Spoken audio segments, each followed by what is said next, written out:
Mr. Frank Denton, Here. Mr. James Ainsworth,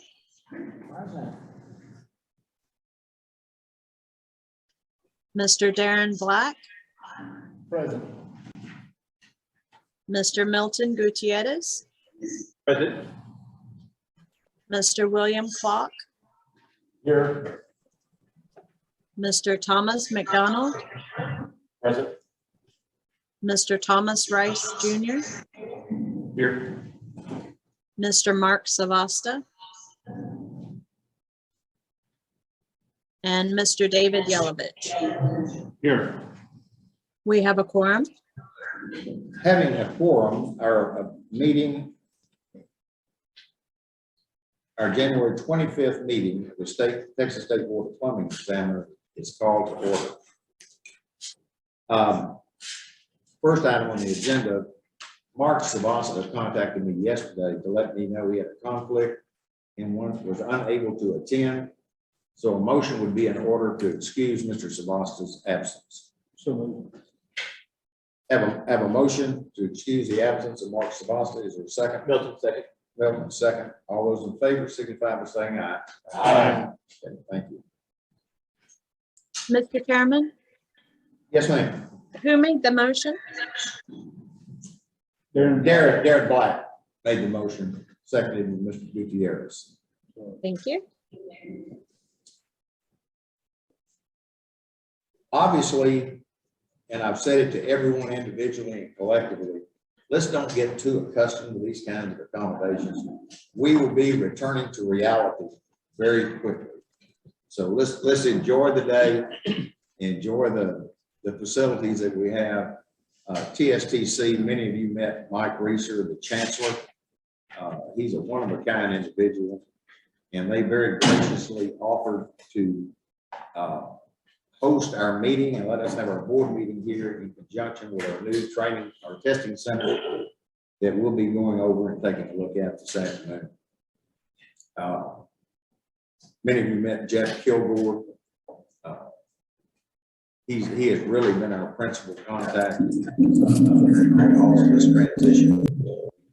So obviously our thanks to them for being such gracious hosts and offering the facility to us, as well as beginning a partnership that's going to transform, in my opinion, the plumbing industry going forward. Our opening agenda is Chairman's remarks on the 2021 accomplishments.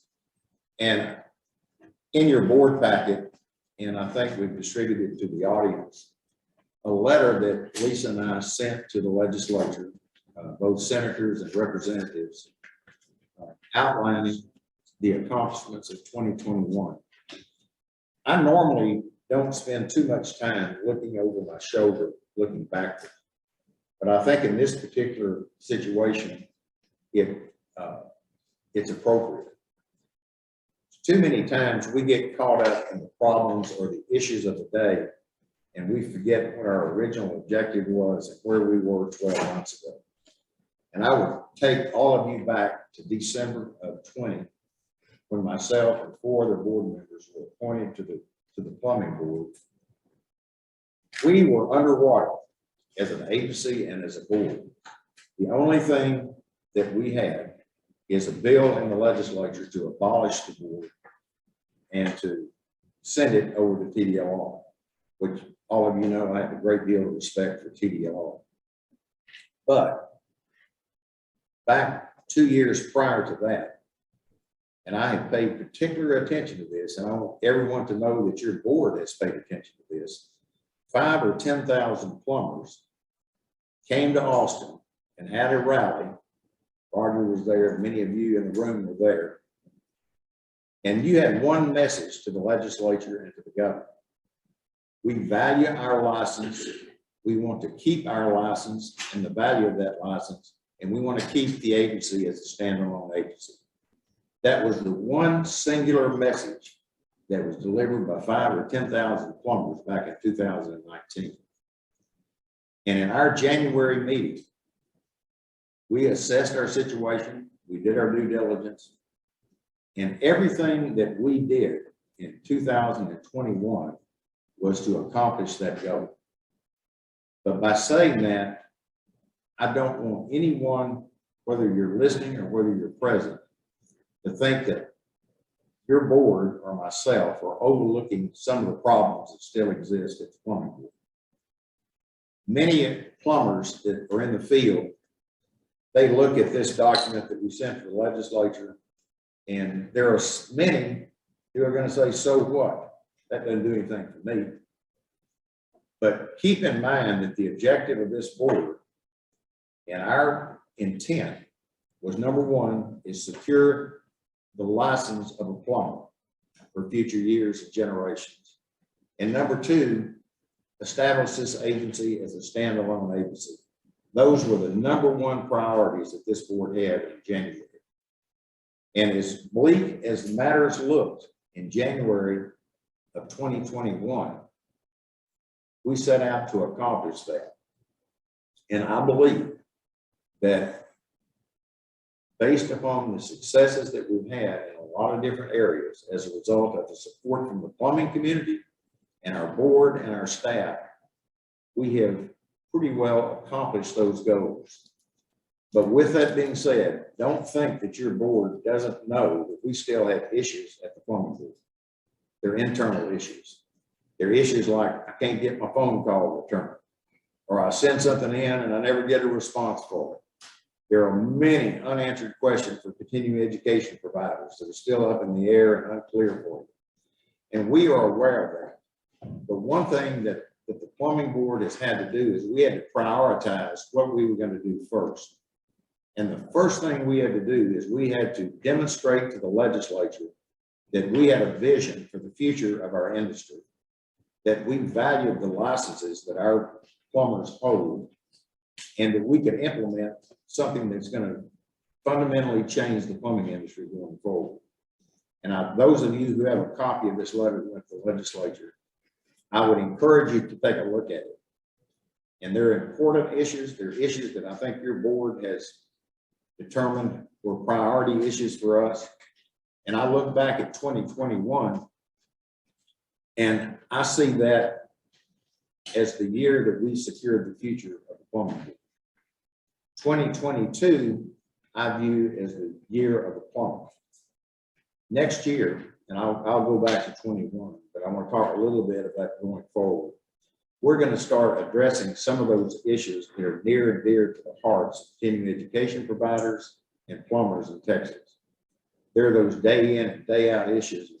I can't understand registering something on the website, or I can't get somebody to call me back. Those are real issues, and we're very aware that they are prevalent in our agency.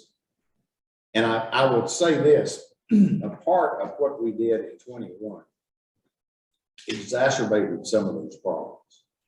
Lisa and her staff have worked diligently and really hard to help us implement some of these accomplishments in 2021. And as a result, it was the expense of not addressing some of the issues that are real world issues for plumbers. But I want the public to know that we are well aware of it. I don't think there's a board member sitting here that hasn't had complaints or issues that maybe even with their own company about getting people through a testing center or getting phone calls returned. We know that those issues are still there. In 2022 is the time we're going to start peeling the onion back at our own agency and start addressing those issues. But I hope that everyone understands, in order to secure the future of the plumbing industry in this agency, we had to demonstrate to the legislature that we have a vision for the future and we have a plan to implement. And I believe that we've done a pretty good job of doing it. When you look back going into the legislative session, we started out at ground zero, I would say. But because of the rally in 2019 from the plumbers, the plumbing industry had the legislature's attention. you had the legislature teed up for us to come up with a plan to address these issues. That many plumbers swarming the Capitol cannot be ignored. And I will promise you, there was no member of state government or member of the legislature that was not aware of your presence and didn't hear your message. I regret it, but we were also helped in February, right in the middle of the legislative session, the winter freeze of February of 2021. It drew further attention for everybody in Texas as to the critical role that plumbers play in our economy and serving consumers in Texas. So we haven't been without help. Some of it we asked for, some of it we designed, and some of it we had nothing to do with. But I was really proud of the way that our industry responded to the needs of Texans. And what could have been a 2 or 3 month disaster because of the ability of the plumbers to rally to the cause of the citizens of Texas. Within a month's time, I think the vast majority of the issues had either been addressed or certainly been triaged, and they followed up on them in months to follow. So I'm real proud of the industry. I appreciate a lot the industry's indulgence and understanding that the issues we worked on, although they may not directly affect you, they have a vital impact on the future of our agency and the future of the industry. So needless to say, we had an extremely successful legislative session.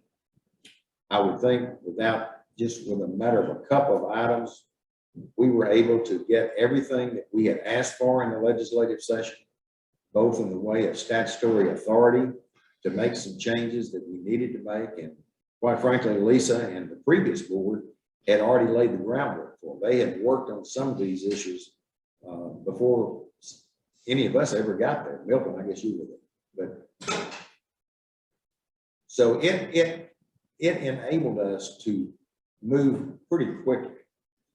And I'm going to tell you, when you look at the items that are listed in this, I have done public service for state agencies for the past 20 years.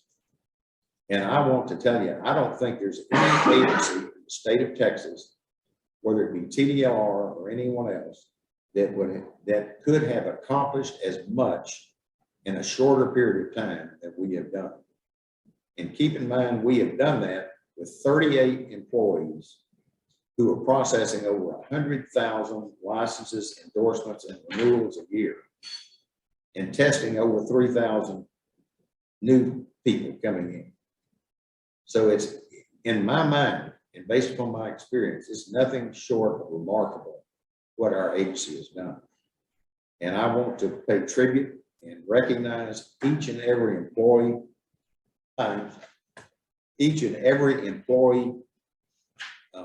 who has participated, even if they weren't directly involved in some of these initiatives that we put in place. They have kept the train on the track, and they have worked extremely hard under some really difficult conditions, and they've done so without complaining or bragging. They're doing the best that they can, and I could not be prouder to be affiliated with an agency than I am to be affiliated with the Texas State Board of Plumbing. They have done a tremendous job. In September, as a result of House Bill 636, we added 2 or 3 employees. We've got 2 or 3 more that we're looking at adding. So we're building on what we have. And when we do that, we will be addressing some of those nuts and bolts issues that are affecting the plumbers every day and affecting the continuing education providers. I know that there are a lot of unanswered questions in our rules having to do with continuing education, but I hope that you have seen over the past 12 months, we're not going to leave any stone unturned. And if there is an issue, we'll address it and we'll take care of it.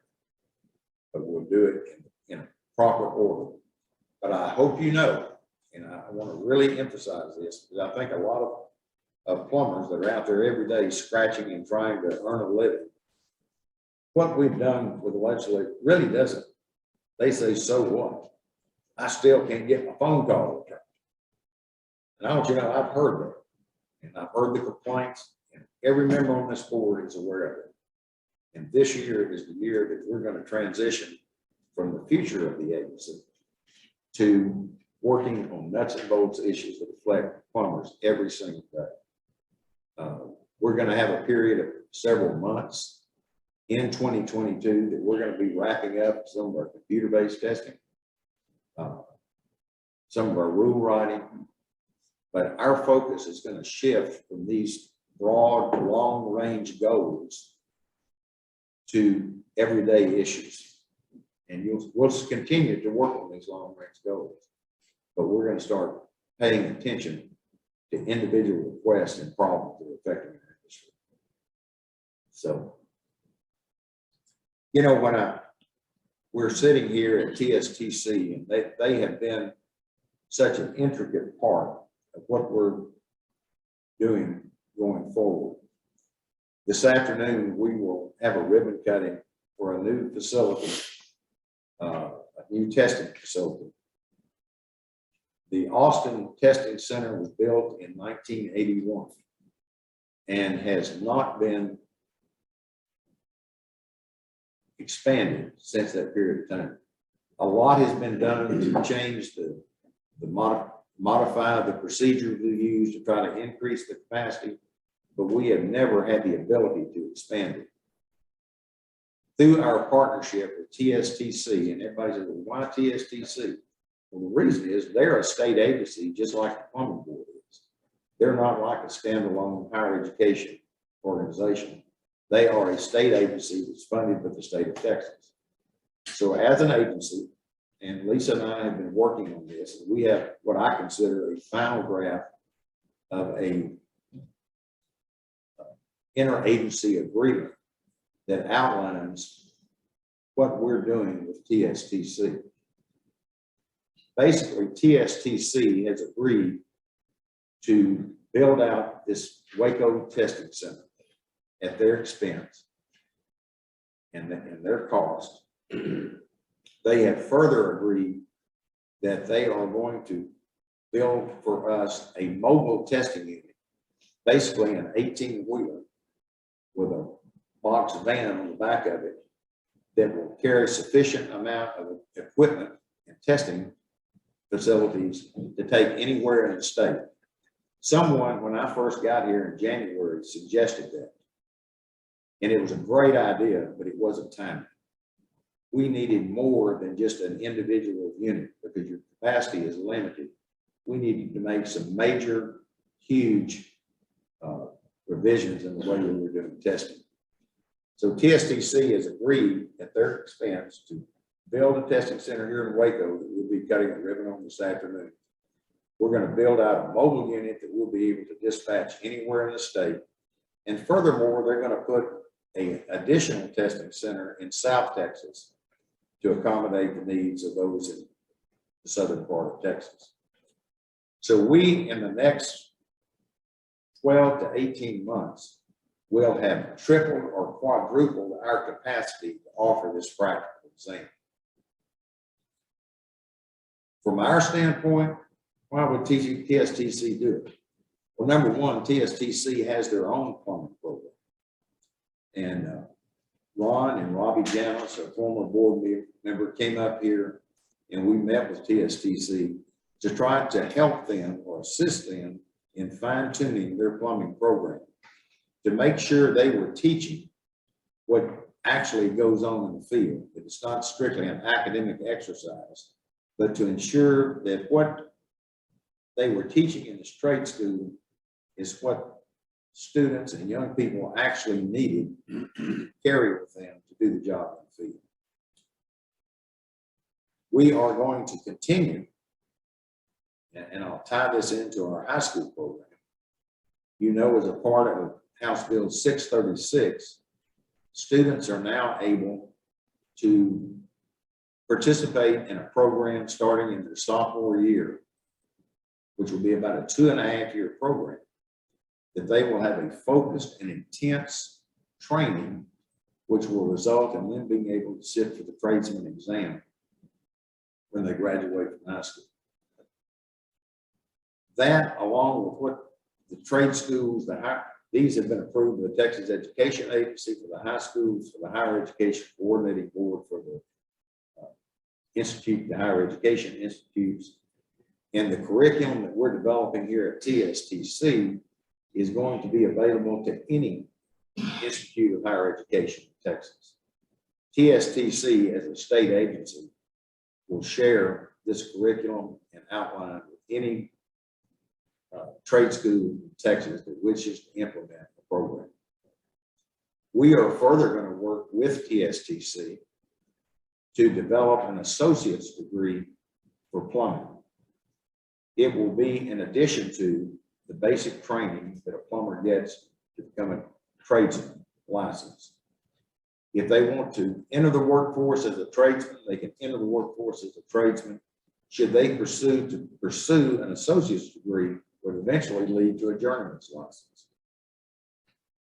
We are going to work with TSTC to help develop that curriculum. And again, our board members, not me, because I'm not a plumber, but our plumbers on our board will be working with TSTC staff, as well as our previous board members have been appointed to an advisory board with TSTC to make sure that what we're teaching, what we're training plumbers is something they can leave school and enter the workforce and be a contributing member to a plumbing company. I couldn't be more excited about it.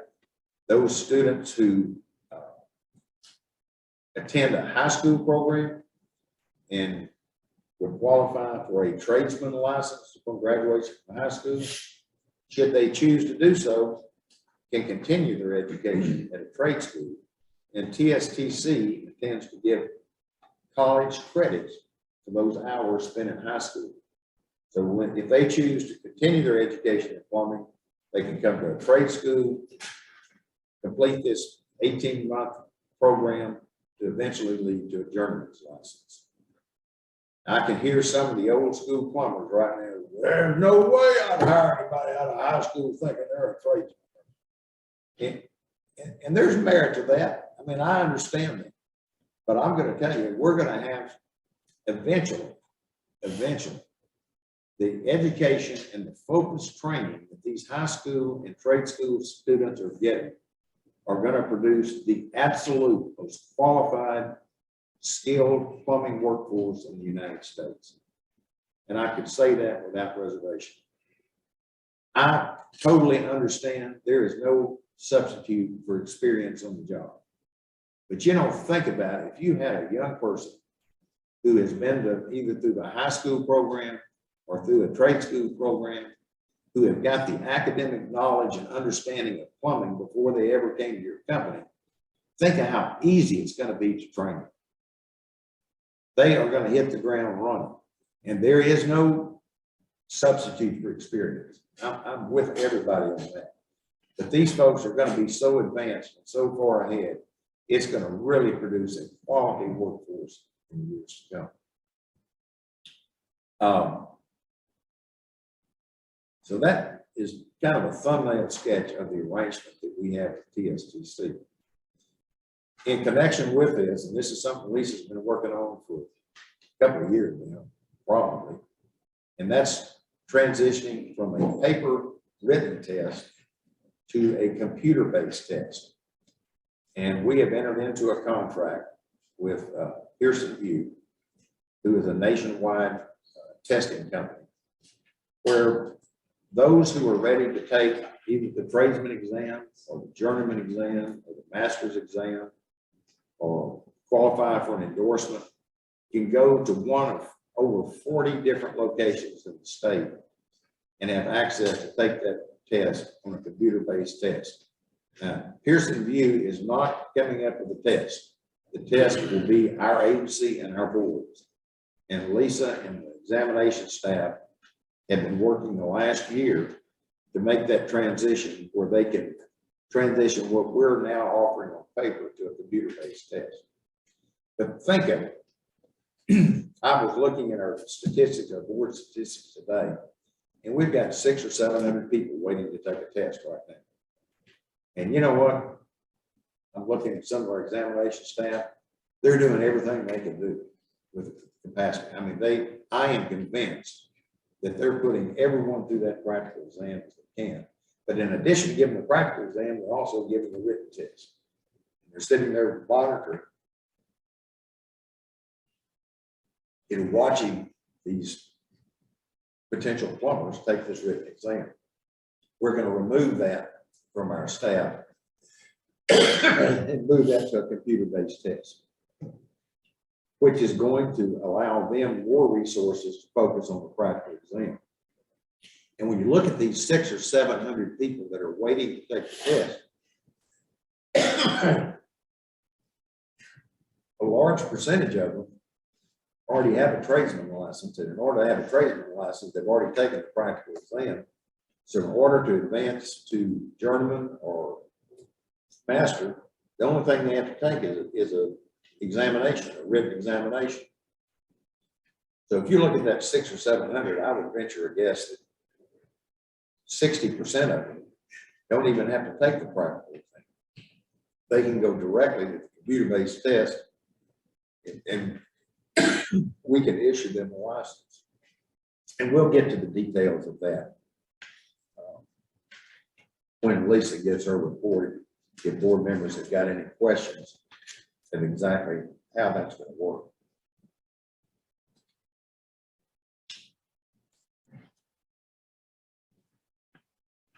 We have entered into the first, I believe, in the history of the plumbing industry in Texas, a reciprocity agreement with Louisiana.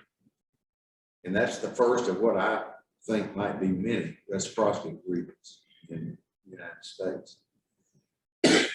We will continuously be on the lookout for other programs who have substantially equivalent programs as Texas that our staff and our board can get comfortable with, that we can issue them the license without taking any type of examination. So with that being said, I'm really, really proud of the board. And I'll tell you that the board very easily, we get pulled in a lot of different directions, and many of the board members get industry associations asking them this, plumbing companies asking them that. And our board has resisted the temptation of chasing that rabbit. We have remained focused on the future of our industry, securing the license of plumbers. And I went back and I looked at the January board meeting, and I made a statement that I believe that we fulfilled. And I said that I considered that day in January of 2021, the first day of the next 47 years of the Texas State Board of Plumbing Examiners. And I believe that we've put in place a reason for that to happen. Now, I can't assure anyone that what the future of this agency, because that's up to the legislature. There's nothing I can do other than what we have done to ensure our standalone status as an agency. But I can tell you this much: if a decision is made to do something other than keep us as a standalone, it will not be because we don't have a plan for the future and a vision for the future to address the needs of Texas. So I want to thank the board members for their diligence and their focus on trying to accomplish these objectives, and the contributions they've made. It doesn't happen without a group of people, everyone.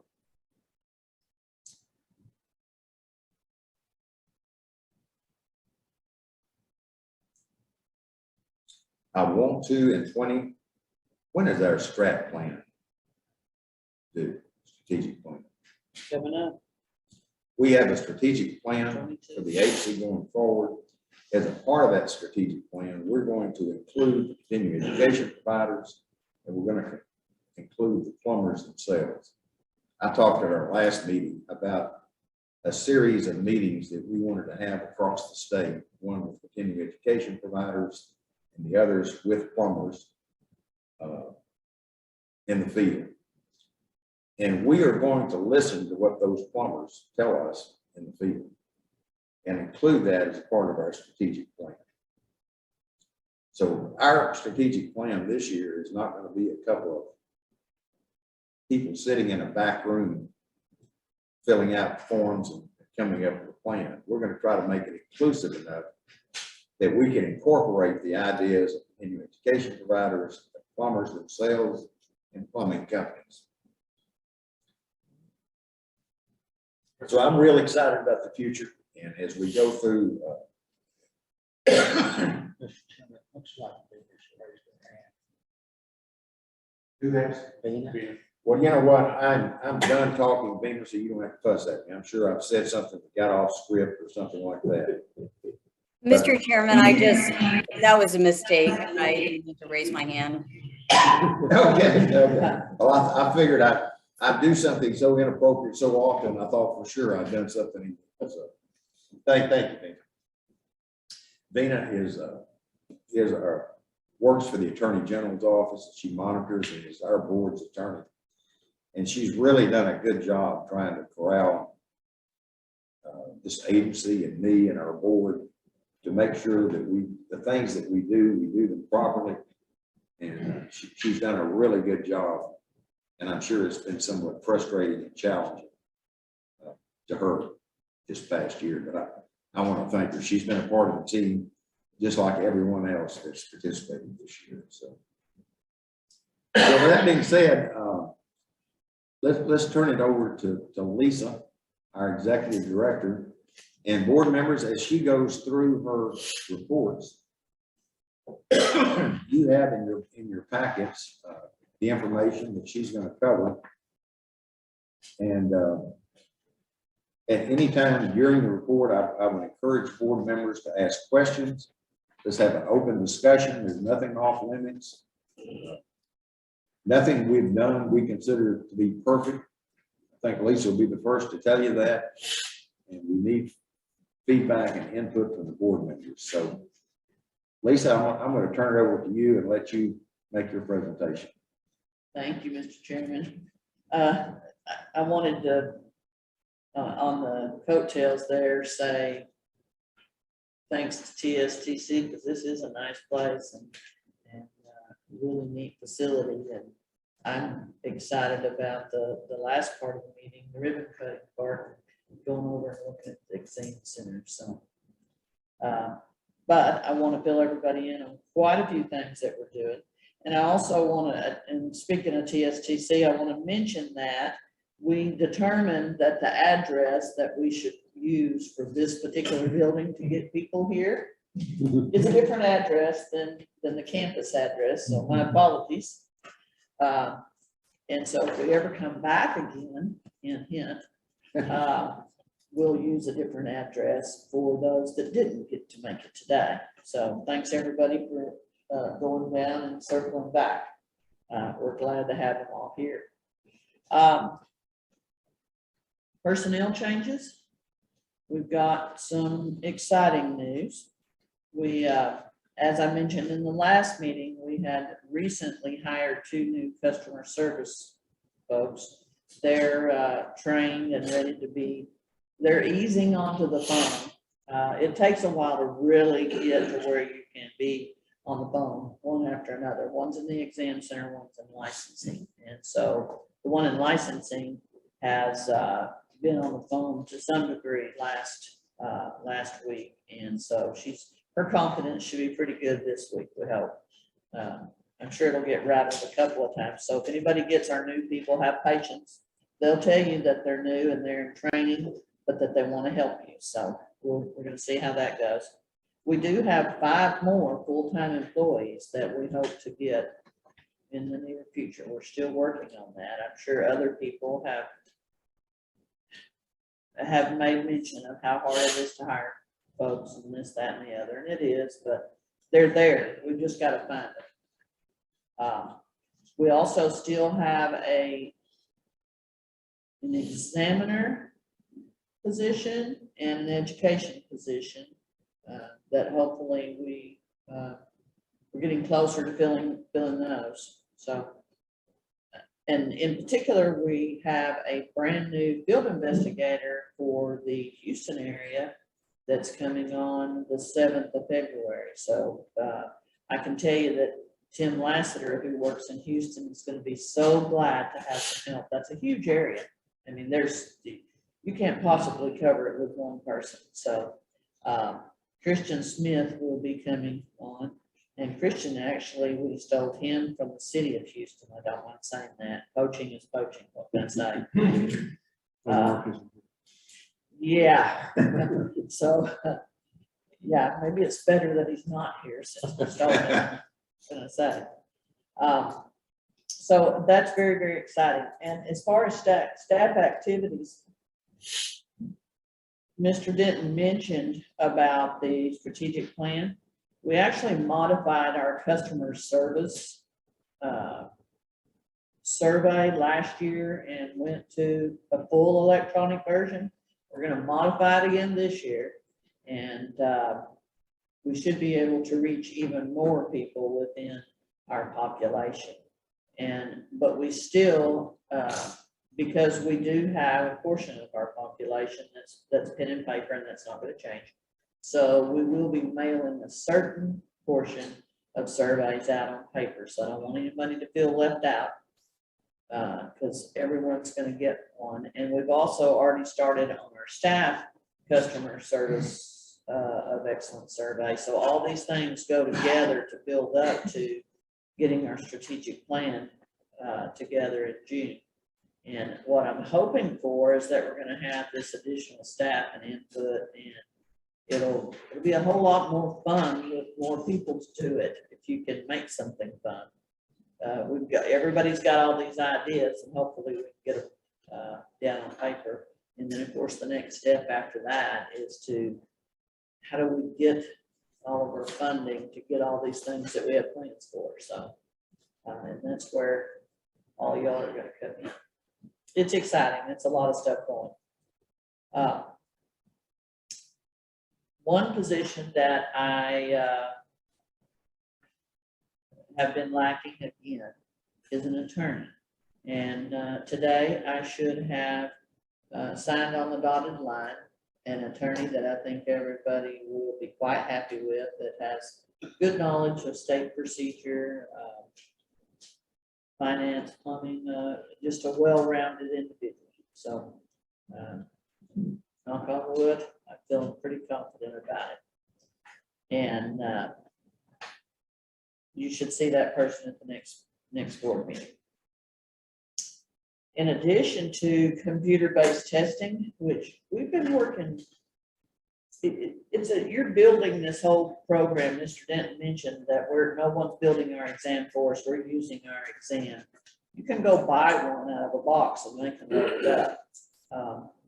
And that's all fine and dandy, and some states do that, and then they just add in, things that are specific to their geographic needs. We're modifying ours to work with what we have. It's more economical. It's proven itself to do the job.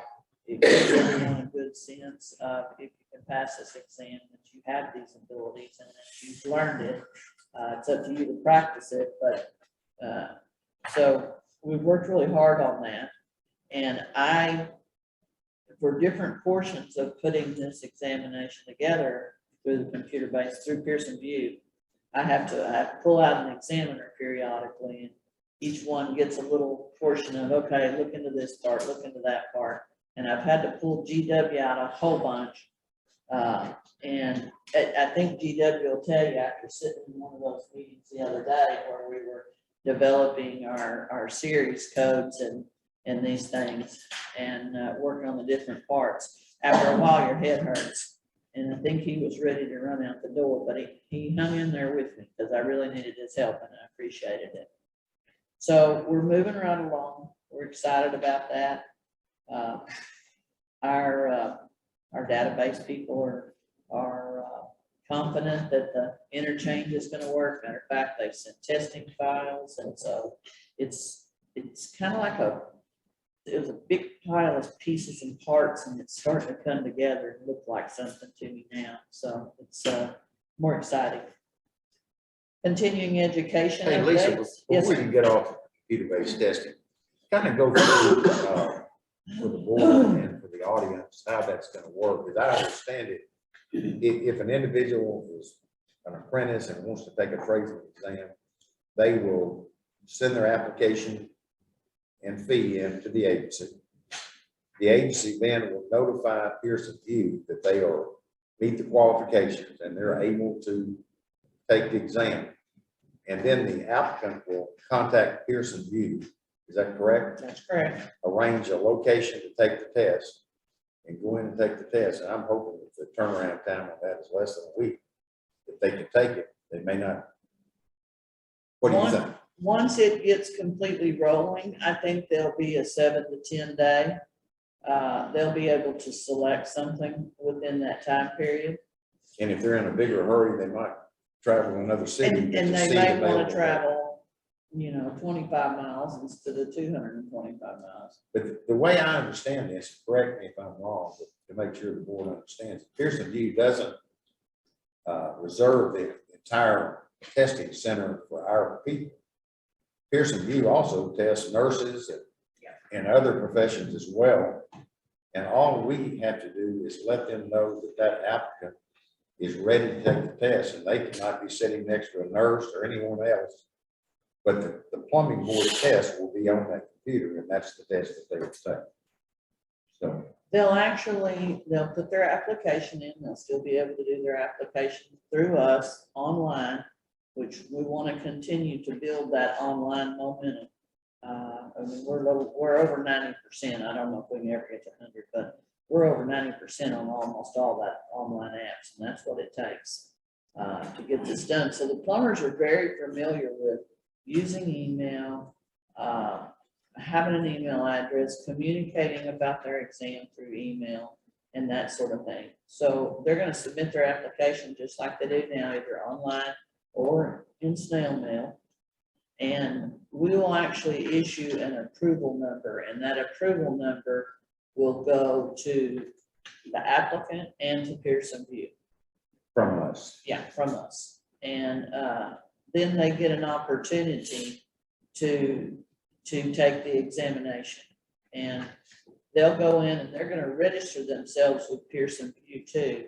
They're gonna get a calendar, it's gonna pop up, and it's gonna offer these various dates and these various zip codes. So they're gonna have a lot of choices.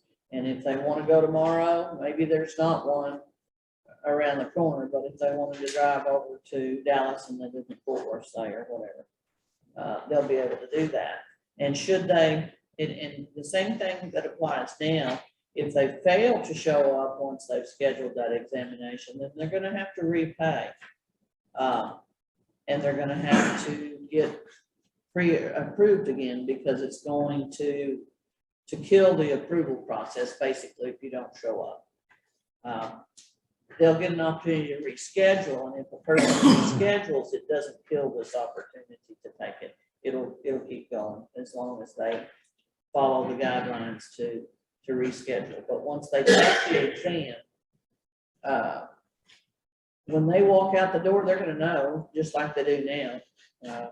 Right now, by the time they get home, they look in their account and see their score. And whenever they walk out the door, they'll have their score there, their written score. And you have to remember, the other thing that's changing is that they must take the written portion of the exam prior to taking the practical. So once they take that written portion of the exam, pass that exam, that result is going to come back to us. They're going to know that they're done. And their application's basically going to be still sitting there waiting for this other part. So we're going to turn right around then, and we will schedule them for that part. And our hope is, and it's going to take time for it to all process out, but we should be able to roll the practicals right on through. And so a person is not going to have very much distance between the practical and the written portion is what it should eventually end up being. And it's one thing that's going to make a huge difference once we get the staff in place is the ability to come here, because this is a good, you drove across the state, but this and Austin, you can get here from several places around the state, so the process should work quite well. And once they do that, then they're going to, and if they pass, their license will get issued just like it does now. They'll pay for their initial fee. They'll see it in their online account. It's a lot of moving pieces, but it's coming together really well. And the second phase, excuse me, the second phase of the scheduling will be, it's dependent upon a little piece that we're going to have to pay for within our database to make it function.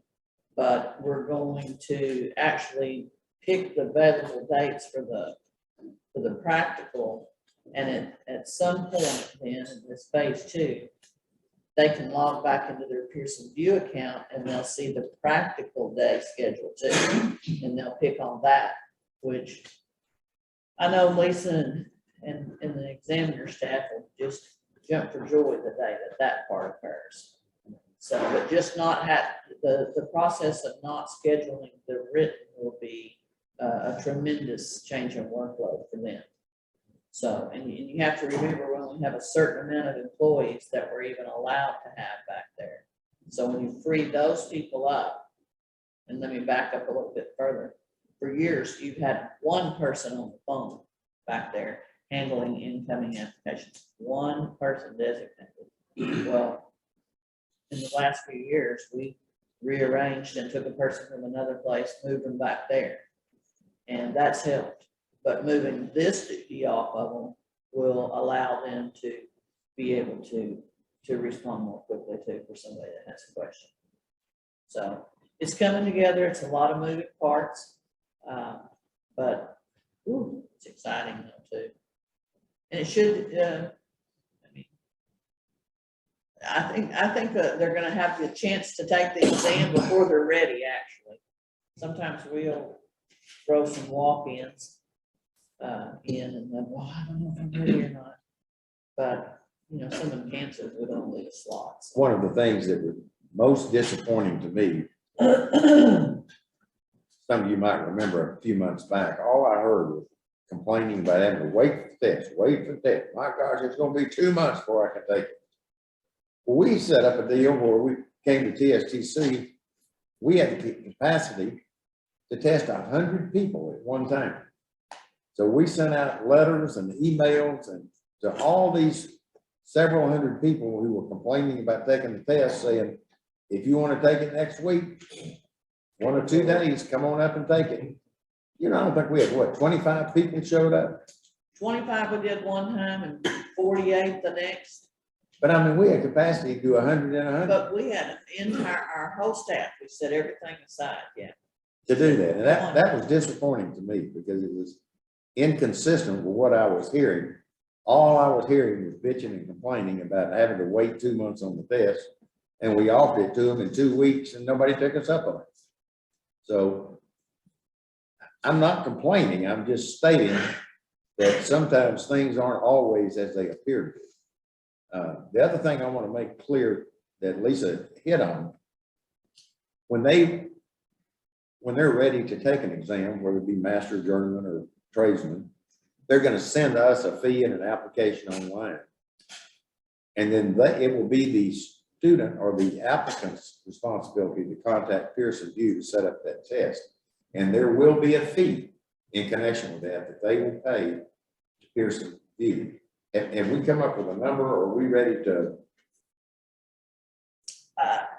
what that fee is going to be? Yes, sir. Most of the exams will be $68.50. So $68.50 for the convenience of having it in a week, I think it's worth it. Now, I don't know what everybody else thinks, but I think it's a good price, and it's kind of like paying for a toll road.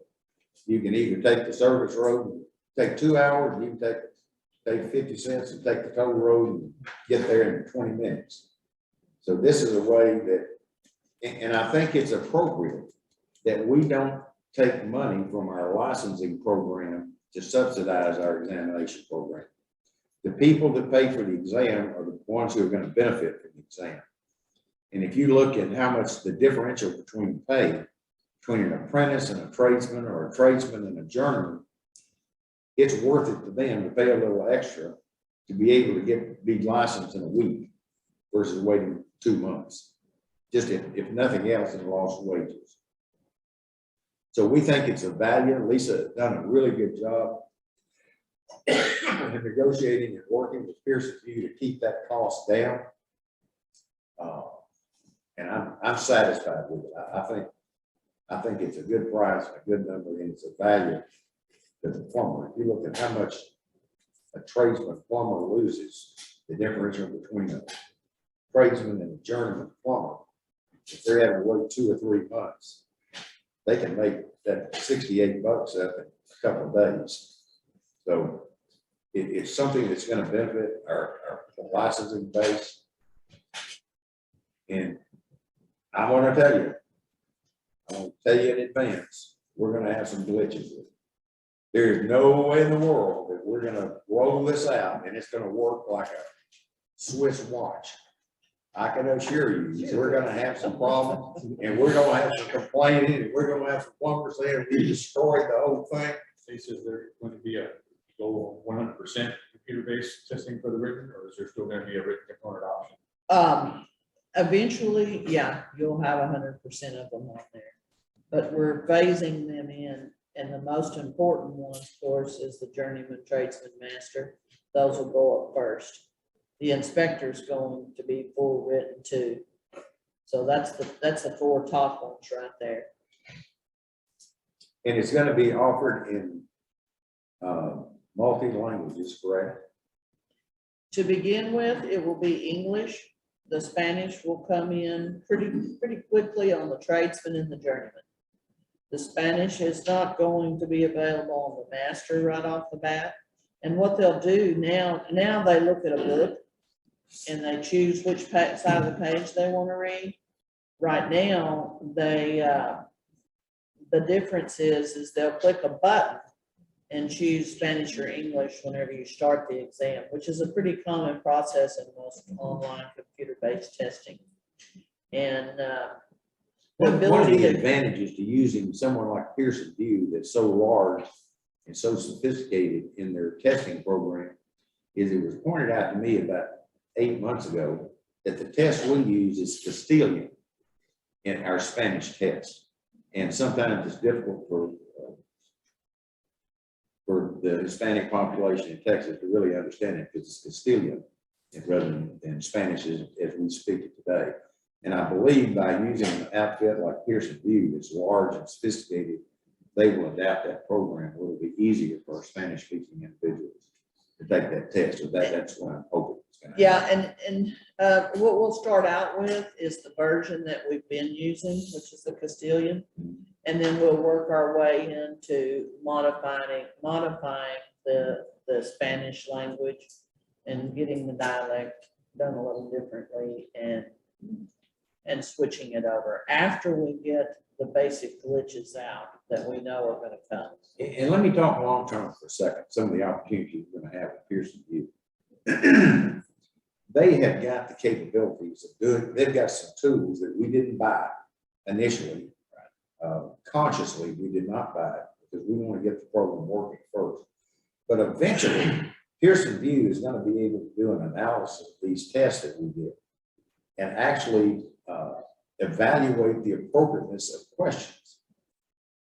If we've got a question that's missed by 90% of the population that takes the test, it allows us to identify that and go back and take a look at it, make sure that it's unambiguous and that it's clear. For the same token, if we've got a question that nobody's missed in the last 25 years, we're going to evaluate, do we really need that on the test and waste time testing on somebody that somebody hadn't missed in 20 years? So they've got some really sophisticated tools that once we get the program up and going, in future years, we're going to have some capabilities to really refine these tests and to make them extremely appropriate and accurate reflection of the knowledge of the plumber. And that's why I tell you that eventually 3 to 5 years, we're gonna have the most knowledgeable, qualified plumbers in the United States coming right out of Texas. So they're gonna get an academic education, they're gonna get the practical exam, and we're gonna have a sophisticated test that's actually gonna test their knowledge. So I couldn't be more excited with the direction of which way we're headed. And we also have the ability to quickly, and we have this now, and as Mr. Denton just mentioned, previously manually, we had to take questions and say, this one gets missed too many times and evaluate it and do it. This one doesn't, and we would test it on our own people too, and test it on testers. And so we'll be able to get some automation in some of these things. So that'll be really, really nice. But we'll also have the ability to shuffle. And so I dare say that as that shuffle occurs, that we may see some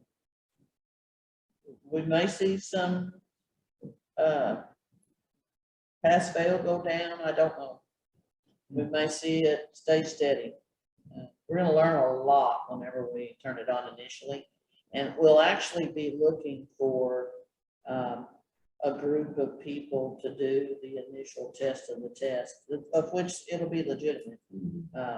And then we'll take their feedback on how easy it was and so on and so forth. And so we'll start with a group in each category as we turn them on. That's a heads up to the trainers. If you That's think part of you- our plan. If you think that you can train a student about to take the German exam, that the first 4 answers are A, B, 9, 7, 2, and 5, and just memorize those and you get the first 5 right, that's no longer going to be the case. So trainers, heads up, they're going to have to actually learn the concepts of what they're talking about, not just memorize what's on the test. And that's why I think eventually we're going to upgrade the quality of the plumbers that we have. And we may see some short-term fail rates go up, but you know what? It is what it is. They either know it or they don't know. And I'll tell you the other thing that we've done is, not to skip down to one of my last items, but, well, I'll mention it there. But we actually, our examiners are in the process of, or have already completed taking some exams in other states and other types of exams. So, we're going to be comparing ours and how we've done in comparison to what we're about to put in place. So it's really, I know they're really enjoying this. I'm telling you, A lot of it's studying. if this is all we had to do, it wouldn't be such a monumentous time. But keep in mind that we're doing this in addition to those 102,000 renewals and licenses that we're issuing every year, and the tests that are given in the exam center.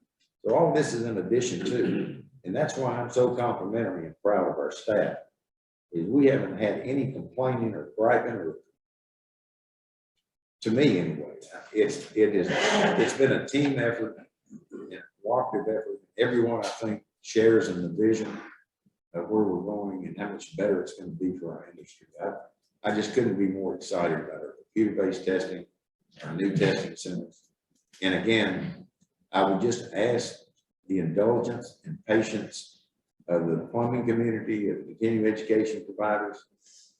I wish I could tell you it's going to roll out. We're not going to have one misstep, but it just rest assured, whatever that misstep is, or whatever that glitch is, we're going to fix it. We're going to jump on it and fix it.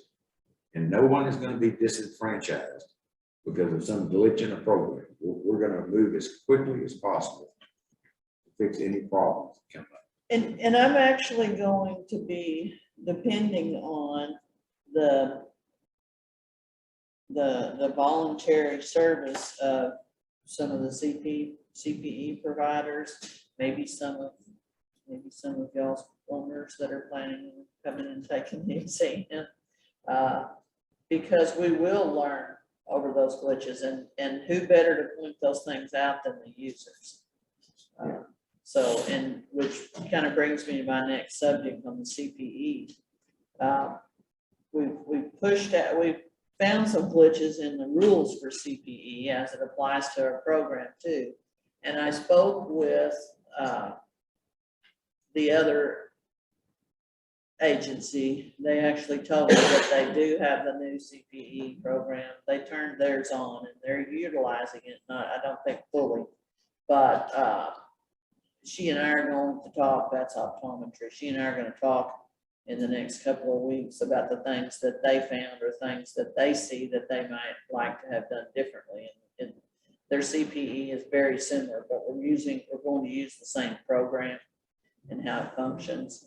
And so they've turned theirs on, and bear in mind, they have a very small group of licenses. They're one of the smallest agencies. It's not like the amount of CPE we're going to handle, but they do like it. They're excited about it. They had never had any kind of upload program before. And so we do. So we're looking forward to getting that up and running too. And these things, we're trying to run them side by side, but it's the same people that are running along side by side, putting these programs together. And so sometimes we get a little tired when we're working with both of them at the same time, but it's coming together. And Board members, any questions about the mechanics of how this is visualized, working? I just have a comment, Mr. Chairman. You talk about the 6850 for the computer-based testing.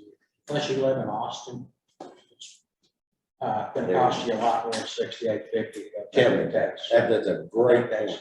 I think it's negligible. Absolutely. If you, Ron is so correct. The point he's making is that, you know, where we might get some complaining about having to pay an additional $68.50, it also allows them not to make an overnight trip all the way to Austin to take a test.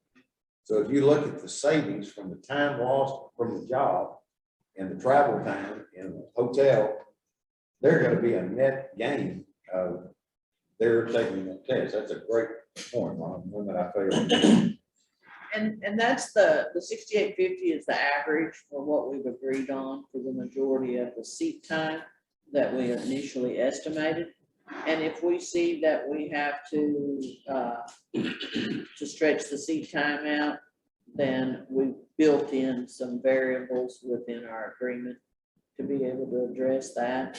And the master and the inspector, I think they may be upwards of 120. We've got to see how the inspector going. There again, we had to do these on estimated, and we estimated more than we would need because we didn't want to have to go back and amend and add to it. So the inspector will be pretty lengthy because what they're looking at visually now will become a graphic in a drawing. So it'll be one of the ones that's going to be more expensive, and the master. Everyone else should breeze through on the estimated amount of time that we've got. Lisa, I have a question. Yes, sir. You mentioned a while ago, the practical schedule portion of the exam is going to run, we're missing one piece of the puzzle there. How soon before you feel like we're going to be able to actually roll that? Go ahead. I'm going to turn this imaginary gavel over to our secretary, Ron. I'll be right back.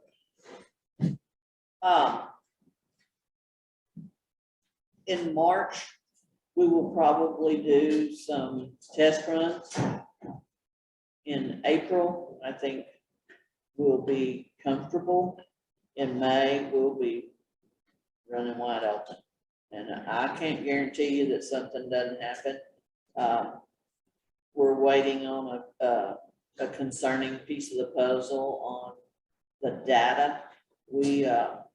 The data transfer, and we've been working on that for quite some time. But the program that we transfer the data to is the core portion of the program we share with 7 agencies. So everything's about timing on when you get your changes made. It's not, oh, I want this. It's you work towards getting where you're at, because March may be yours, April may be another agency, and so on and so forth. I think by May, we'll be feeling extremely comfortable with it. And by then, I think you have a few that'll be coming up too. You've got some that are coming down. But, and I know Johnny will have some, and we'll test the testers on the test. That's what it's gonna be. We expect budgets. There's no way around that. I think we can go ahead and continue because this, I guess Frank has already seen too. But I also ran some current statistics for you and included in your online documents. We added to this graph, and I wanted to tell you the graph is in your package. And you'll see that in this number, this 75,282, it's a little bit of a downturn. That's the end of the calendar year of 21. So that's the end of August. And our numbers change constantly. They're changing right now by the time I get finished talking. But there's also, I don't know that if it got printed, I think it got printed separately and may have gotten left in Austin. But currently, and these are unduplicated people that show on this chart at 75,282. At the end of January, there were 74,270. So you see a drop, but January tends to be a drop. And one of the things that makes our numbers look a little bit differently in December, January, and February is that previously we had inspectors that would renew in January. Well, there was no renewals for inspectors in January. As I mentioned in last meeting, that those were all going to change. The inspector licenses got pushed out. They now renew with their journeyman or master license if they so hold one. If they don't hold one, then they got pushed out to a random date based on a computer generated number that corresponds to the month and so on and so forth. So it all worked well. So there's a little change in your numbers there. But as far as the overall population that we're dealing with, the licenses and the workloads, we're a little over 100,000 right now. And what we've seen too, with the change in the total drop off of the renewal fee of the endorsement. And when I say the renewal fee of the endorsement, we're not talking about apprentice registrations on a registration. We're talking about the endorsements that go on a plumber license, WSPS, fire sprinkler, and med gas. And everyone will begin to feel and see it more. The license renewal dates that we pushed out, the changes to the renewal of these endorsements, the new license cards that went out with new dates.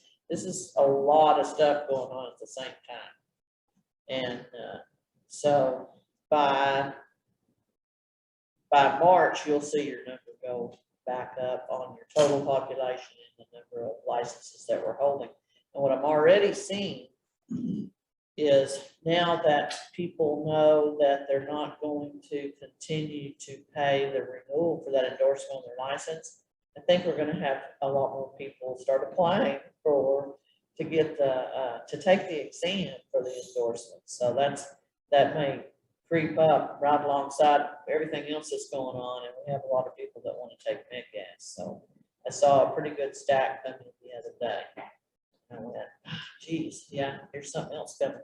So a lot of stuff One of going the on. things that's pretty neat, and this is counterintuitive to many people sitting around this board table, is we're private sector people and we're in the business of making money and increasing our margins. That's not the goal of the plumbing board. Our goal is to try to become efficient. And whenever we can save money, we pass it to people that are paying it, and that's the plumbers.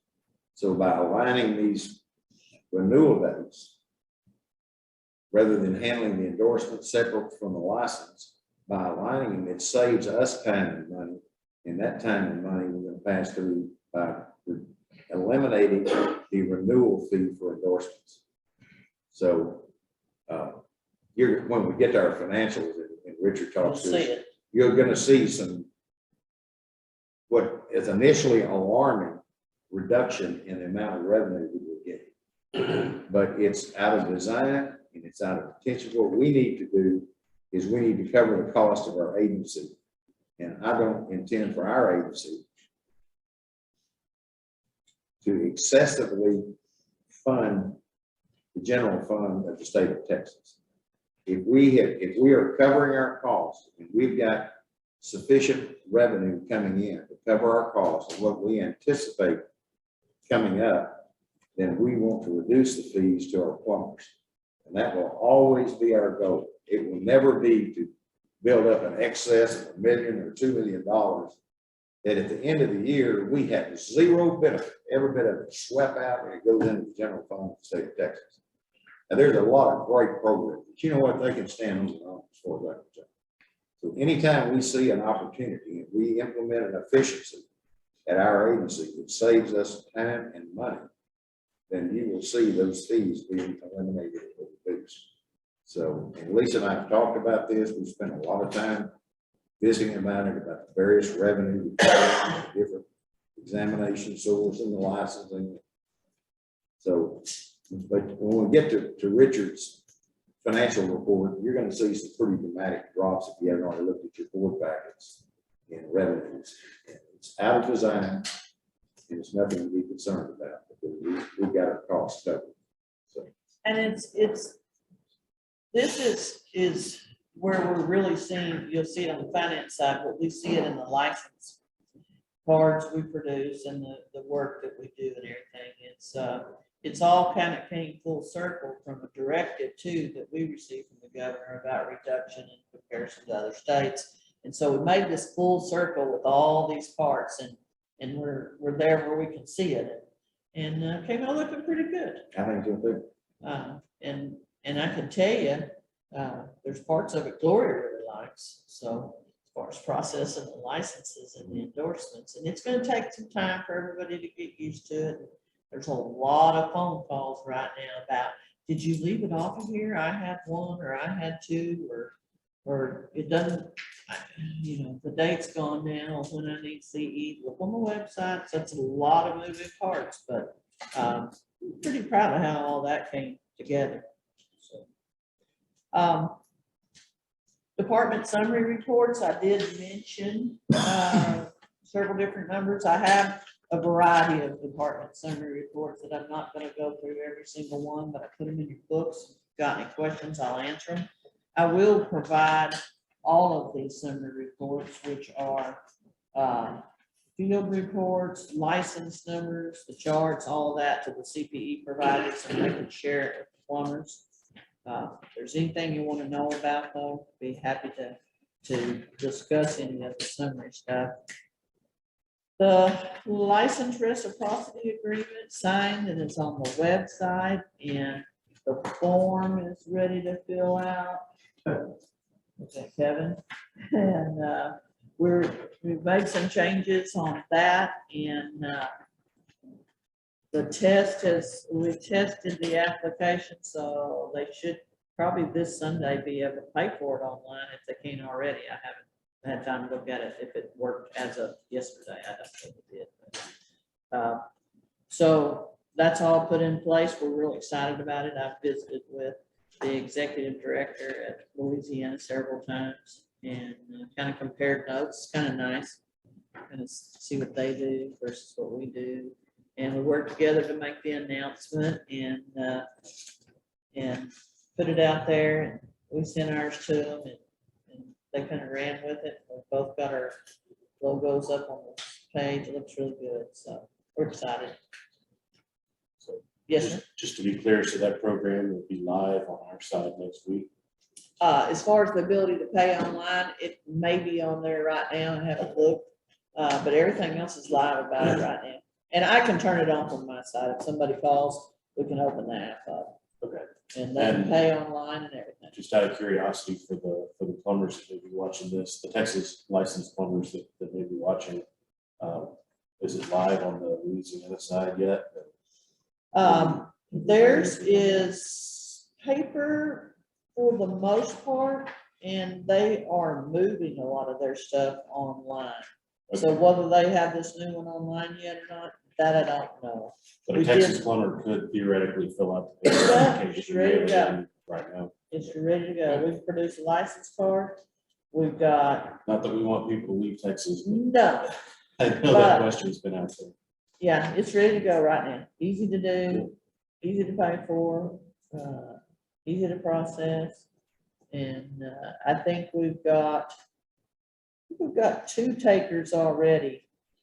Can't remember what the other one was. I don't think it's Louisiana, but anyway, they're sitting there ready to rock and roll. And we do have a lot of people coming from other states. Texas is big business, it continues to be, so. One of the things that I've been asked is, why not masters? Why can't masters reciprocate? You know, we looked at that. We believe that what Texas needs more than anything are captains and majors. We got plenty of generals. We've got something like 11,000 responsible master and master plumbers in Texas.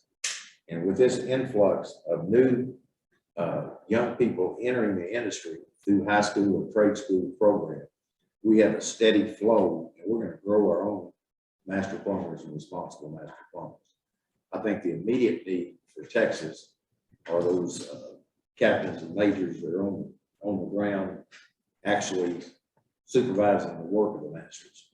So we did not open it up to the masters at this time. I'm not saying never, but at this particular point in time, we believe that's the need for Texas that best suits Texas and Louisiana. So that's what we went with. We did not consider it. We made a conscious decision. for that. And sir, if you're ready, I'll go ahead and tell about the exam numbers if you'd like. me Sure, to. yes, ma'am. And there again, this is another one of the handouts that we eventually give out.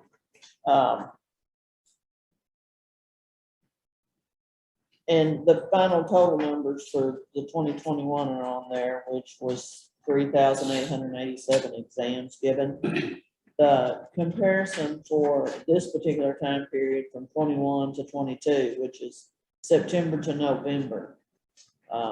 We'll have the second quarter, of course, later on, but September to November, right now, we've given 942 versus the 856 we gave the previous year. And so, you know, we kept right on going through the pandemic and whatever is going on right now. But I think I'm things just have gonna, leveled again, I'm gonna off. brag on our staff, Lisa. You know, if you look at other agencies in Texas, there have been a lot of agencies that all their employees are home with the sheets up over their head. And I'm gonna tell you what, the Texas State Board of Plumbing Examiners has plowed right through this. Whether it be a pandemic, or whether it be a freeze, or whether we've had cases of COVID, we've done our due diligence in isolating people and taking precautions. But I'm gonna have to tell you, I am so proud of our agency because I have personal firsthand knowledge of other agencies, and so many of their employees to this day are still at home sitting in bed with sheets up, covers up over their head, using it as an excuse for mediocrity. And I couldn't be prouder of our staff who has really stepped up to the plate. Our examination folks, you know, we've had all sorts of issues, COVID cases and everything, but you know what? They haven't missed a beat. During the freeze, during February, the whole state was shut down. And I, on a daily basis, in the midst of it, talking to Lisa and Dawn and Kevin and some of her key staff, we just kept right on going. So I made a determination back in January that we had an outstanding staff. And everything that's happened this year has proved me right. They have really risen to the occasion. Thank you, sir. If we could just duplicate some of the ones we have and have double that, man. Well, and we will, and we And we'll will. get there. I think, Yeah. Lisa, you're on the right course. We're not hiring just any one body that comes off the street. we're trying to be selective of people that share the same culture as our agency. People that are willing to, whatever it takes to pitch in and help out. So, Yeah. But we have kept on going. And I do want to mention, the plumbers have been really good about trying their best to call ahead of time. And we've been pretty liberal on it as well. Calling ahead of time, even if it's the day before and they're like, I'm still sick, I can't come. And telling us so that we can prevent any other spread within the exam center. But, because it's a lot of work, the cleaning and disinfecting that we do, of everything that everybody touches. But they've been pretty good. We've had quite a few no-shows, but most of them have called ahead of time, or at least a day ahead. We'd like more time than that, so we can shove somebody in that spot, but it's, we gotta work with what we got right now. So, I also included, and you mentioned it earlier, Mr. Denton, the number of examinations that are scheduled, and that is broken out on your sheet there, 765 of them. And the retakes have gone up a little since last meeting. I think we were at 23.6 somewhere in there, or 29.5. So that's quite a few retakes at this point. Lisa, are you at a point we could take like a 10-minute break? Yes, sir. I could finish right now. Why don't you do that? Let's take like a 10-minute break Okay. after you finish this stuff. Anyway, we put all this together, and Richard and I have been through it real careful to make sure that it's all correct. And of course, one of the things I keep promising Richard is that as soon as we get on computer-based testing, I'll be able to produce this report in an automated fashion. So he's excited about that, because this is a tedious one. But if anyone has any questions, I can answer them about exams. And if not, I'm done with that portion. Well, if board members, it's okay with you, let's take a 10-minute break. We'll come back for any questions on the examination staff. So we'll be recessed for 10 minutes.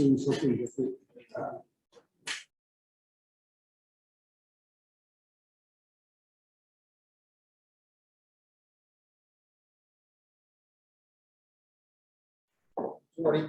Let's call the meeting back to order. And Lisa was finishing up on the examination statistics. Board members, any questions concerning our examination statistics or tests that were given? I will note, and board members, you'll notice in your packets that our past results, which have been running about 70%, dropped down to 64% for this last quarter. Lisa and I visited about it. I'm not sure we can put our finger on why, but the fact of the matter, it did drop from 70 to 64. Lisa, I won't say some, Lisa has speculated that a portion of that could be, and I say could be because we have no statistical data to back this up. Early in the year, we removed the requirement to have a high school diploma in order to take a test.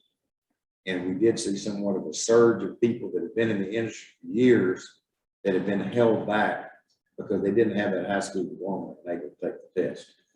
So it's a possible, and we don't know that, but it's maybe a possible.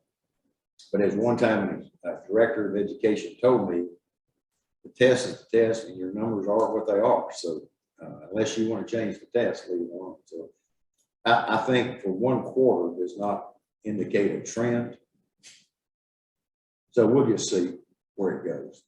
It fluctuates back and forth, but it was down about 6% this year, or this quarter. I think just looking at the raw numbers, when you look at that column, that there are some strong numbers in there in certain areas, but the masters seem to be where the 31% Houston, 40 in Lubbock, 28 in San Antonio. That one particular, if we were to take that exam out, we'd probably be well over 70. Yeah. So There you get it. Take it out, Lisa, so our numbers look good. Well, and I want to add on to that is that the masters are coming in just as quick as they are eligible. And so they may want to study a little bit more. In addition, as we move towards the, I'm going to use the term new exam, the computer-based testing is going to include a component that has to do with business, which is very similar to the instructional portion in the training program that we had 2 years ago. So we need to be thinking about those business questions. There's some in there now. There's going to be some more. Dave, that's a good observation. You are right, that it looks like our tradesmen and journeymen are holding pretty solid. But Yeah. the one that's dragging the averages down do seem to be the master. That's a good observation. Our journeyman average seems to be in the mid-70s. Yeah. Average to know. And someone brought up or wanted to know earlier too about the number of out-of-state applications that we've had since 2018. In 2018, we had 198. In 2019, we've got 594. 2019 to present day, 594 out-of-state applicants.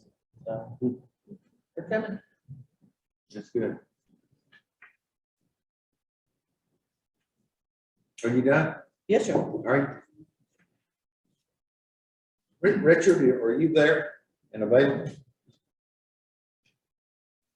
Yes, I am, sir. All right. Richard Herman, our head of our financial organization or program. Richard, it's 11:45, and for the benefit of the audience, TSTC has agreed to host us a lunch for everyone in attendance today. So if you, after we break for lunch, you'll go out in the hallway and take a right. There's a huge break room back there, and they've got a setup for everyone who is welcome to join us for lunch. The board will be there, and the audience is also welcome to do that. So when you see a TSTC staff member, be sure and thank them, because they're the ones that are providing the meal for us. Richard, are you ready? If you I'm are, ready, sir. why don't you go ahead and make the presentation? Thank you, Chairman Denton. The financial statements are under tab 7, and page 1 has 2 schedules. The first schedule shows our original fiscal year 2022 appropriations for the board, plus any transfers and additional revenues we have received, and what the board ended up spending in each strategy for the first quarter of fiscal year 2022. That second schedule shows agency expenditures by category so far for this fiscal year, for the first 3 months. On page 2, the board collected 22.7% less in license and registration revenues during the first quarter, during fiscal year 2022. And as you mentioned, we were anticipating this reduction. Most of this decrease was caused by our reduction in the responsible master plumber fee that went from $420 down to $300. So this is the first quarter that we're actually seeing the full effect of this fee reduction. Our examination application revenue for the first quarter of fiscal year 22 actually increased by more than 25%. Excuse me. So overall, we're about 17.5% lower as compared to the first quarter of fiscal year 2021. And as I expected, we were lowered fees to meet the governor's fee reduction request. And we're going to continue to monitor these very closely. On page 3, that shows the number. Basically, Richard, let me stop you here. That $100 reduction in fee is equivalent to $1 million hit to our revenue stream a year. Is that correct, Richard? Yes, sir. It was $120 per license, and it was at least 1 million. Plus, we also had the reduction of the endorsements as well. Well, and keep in mind that in years past, we had a $2.5 million excess revenue collected that we were unable to spend on ourselves. So even with reducing that RMP by $100 per license and doing away with the endorsements, we're still well within our operating budget to raise sufficient amount of revenue. And basically, we just returned $1 million to people who gave it to us to start with.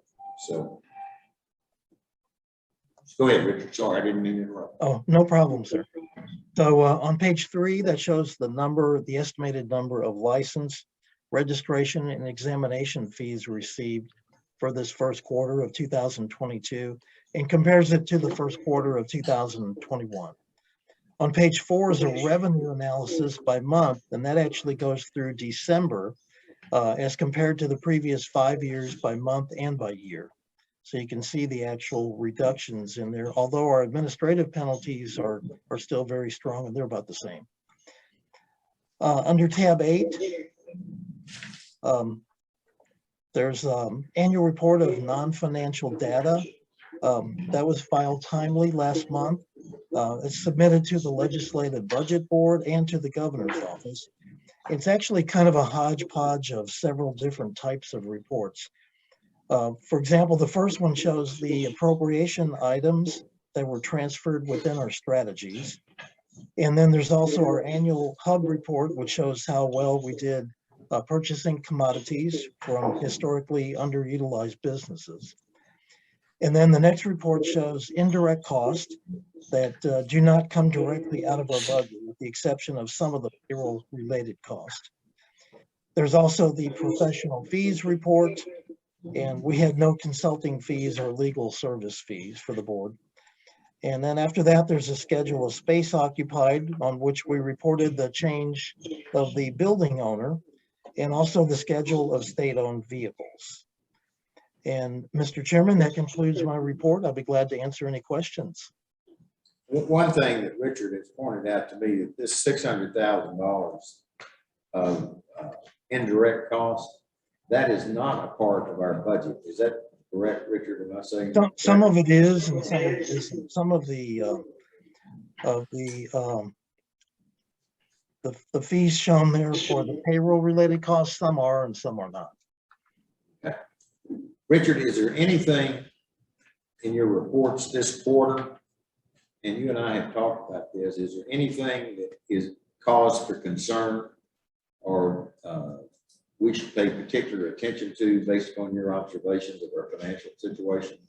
No, sir. I mean, at first the reduction of the fees, like, whoa, what happened? You know, and then we remembered that we were expecting at least a $1 million per year reduction in those responsible master plumber fees. So that's pretty much even with that reduction, as I understand it, based on our conversation, we still have sufficient revenue to cover our costs and our budget for 2022. That yes, sir.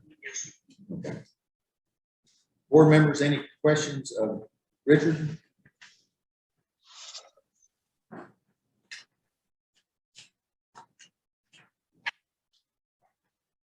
Richard, do you think anyone reads that report you sent to the governor?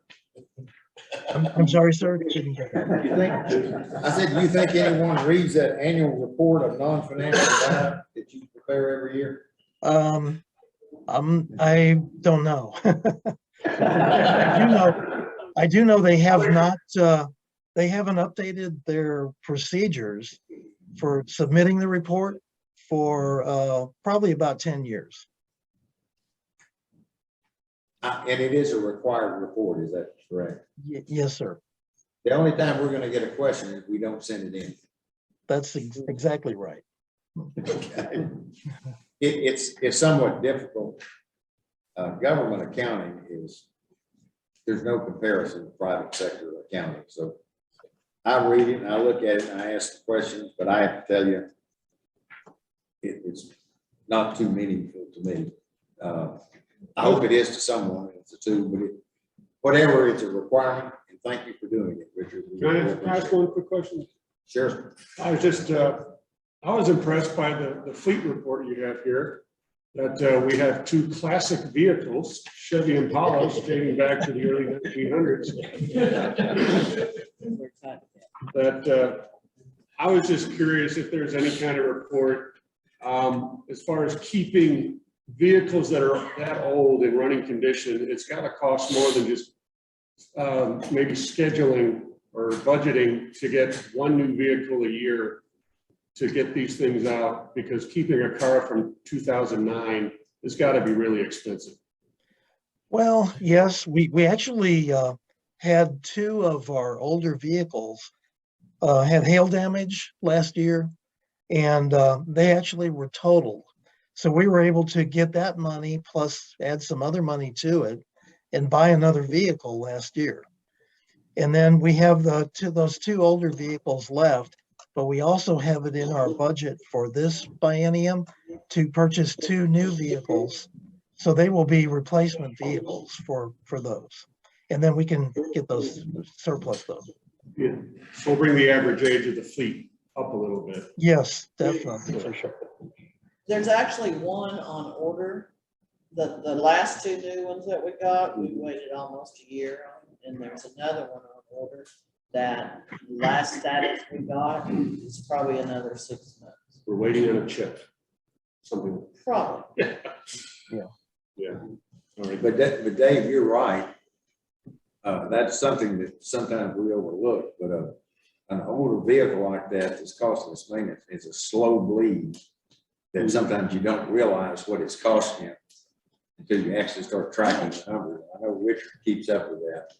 And as he mentioned, I think in our exceptional items this year, we requested 2 additional vehicles. Is that right? It was, yes, right. For this next biennium, the one we're in right now, we requested and we received the monies for 2 additional vehicles. Now, typically we have to ask for vehicles, so unfortunately, that's why we end up keeping them for a long time sometimes. If we go session after session and they say no, no, no. So, but this time they gave us two replacement vehicles. Mr. Yelovich, it makes perfect sense to budget for it and accumulate cash and rotate your vehicle program.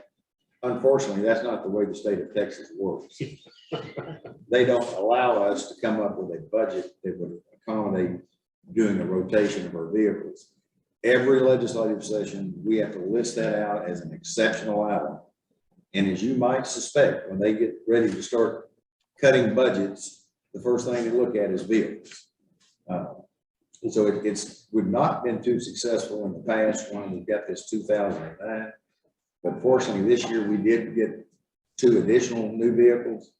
And I would suspect we'll be asking for some more during the next legislative session to keep this fleet up to speed. So.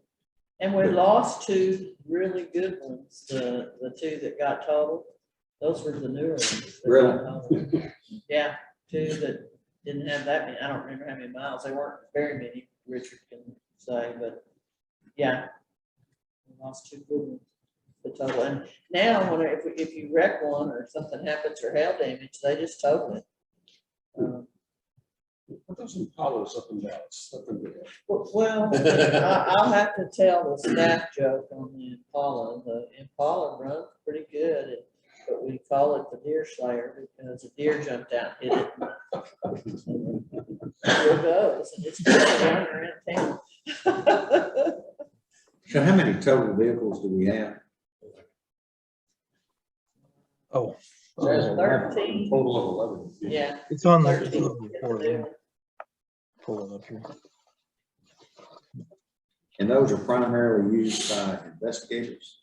Yeah, investigators pull the trailer with, and we're switching from vehicles to the Ford Explorer because the Explorer is what's on state contract. So as we move through, we'll be in the Explorer, and it's much easier for the investigators to put all their stuff in. Plus, we can utilize them for other things like, carrying our demo stuff and things like that.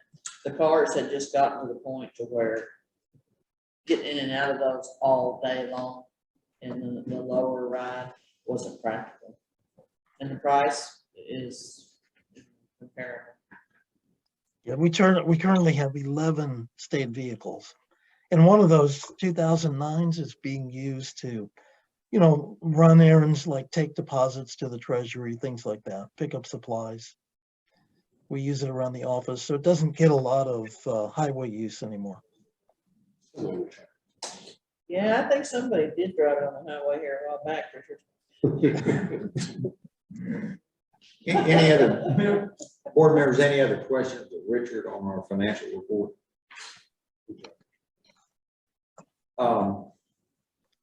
Lisa, anything else that you want to cover? I guess we've got Steve coming up, and this might be a good time to break for lunch.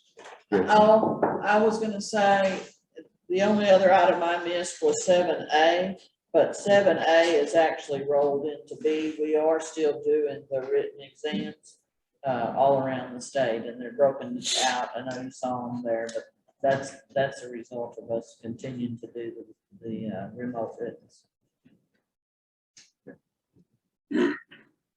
Okay, board members, anything else before we recess for lunch? All right, it's 12 o'clock. Since we've got lunch readily available for us down the hall, it shouldn't take us long. Let's reconvene at 12:45, and we'll start with Steve from our enforcement division.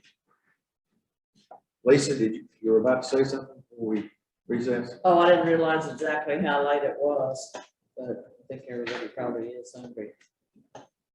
I was just looking at the number. We don't have as big a group of enforcement as we usually do, but Steve will be ready after lunch. Okay, well, somebody will contact Steve and tell him to be ready at 12:45. Yeah. When we get back together, we'll take it up with I Steve. think he's still on there. And still have our public comment to go, and one of the rules. So we're in good shape on time. I think we'll come back here at 12:45. Steve, public comments and rules, and we'll be wrapped up, ready to go over to the testing center. So let's recess for 45 minutes and be back here at 12:45.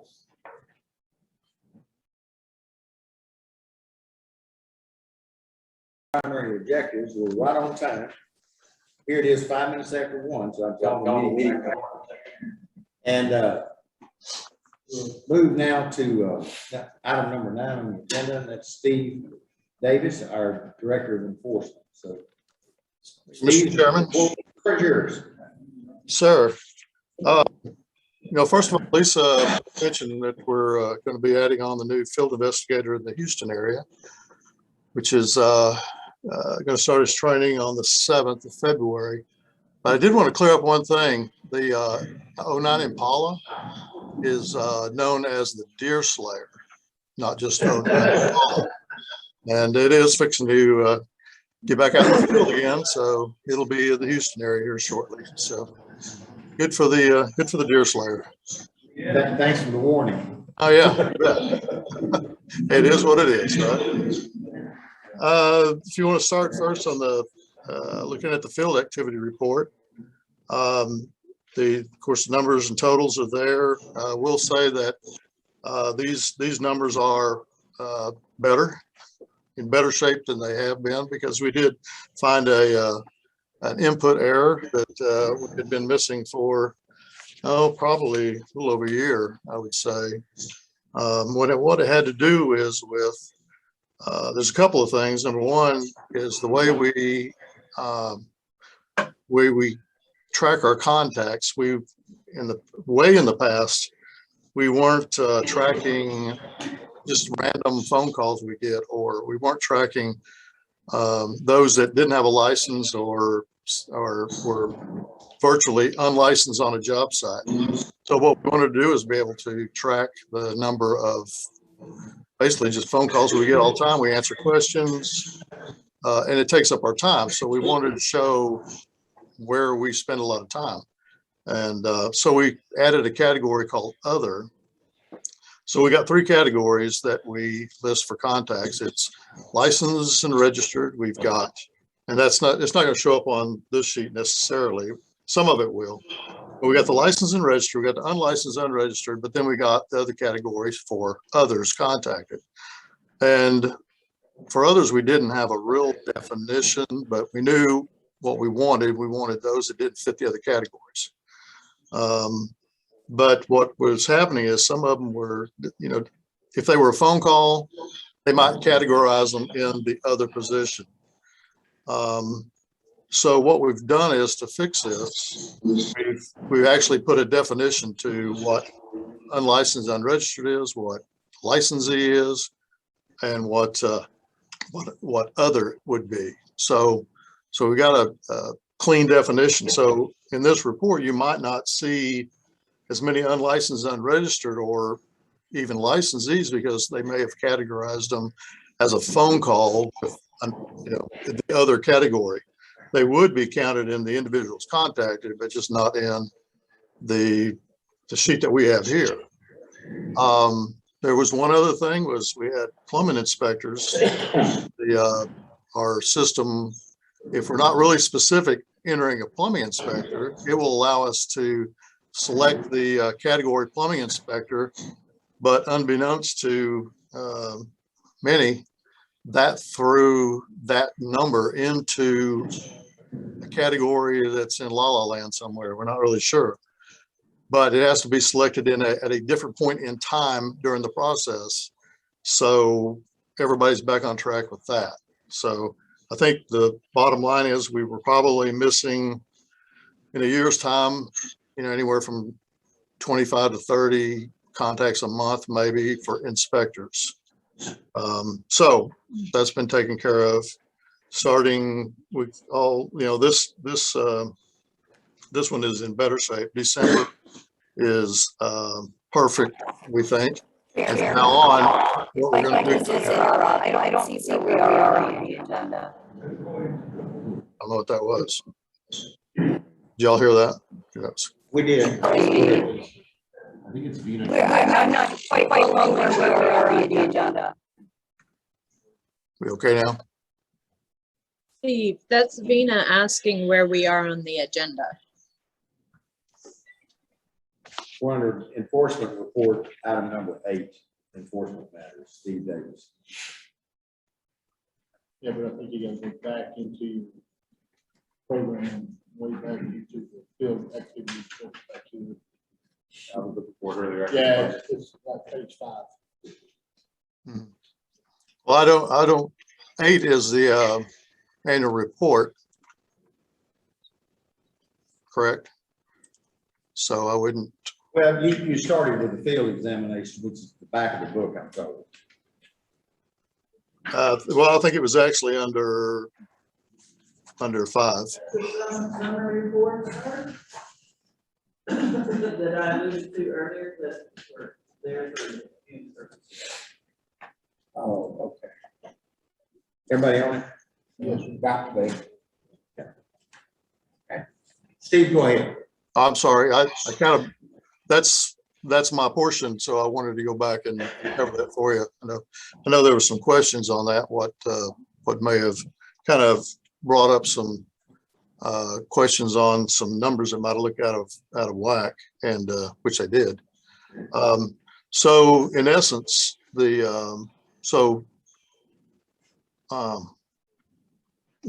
what we're doing in the future, we've already started, is I'm doing a report monthly.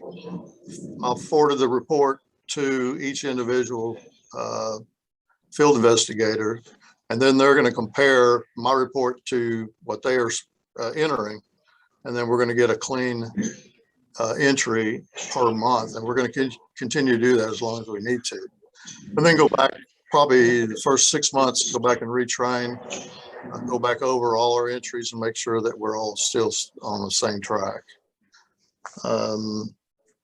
Any questions on field activity?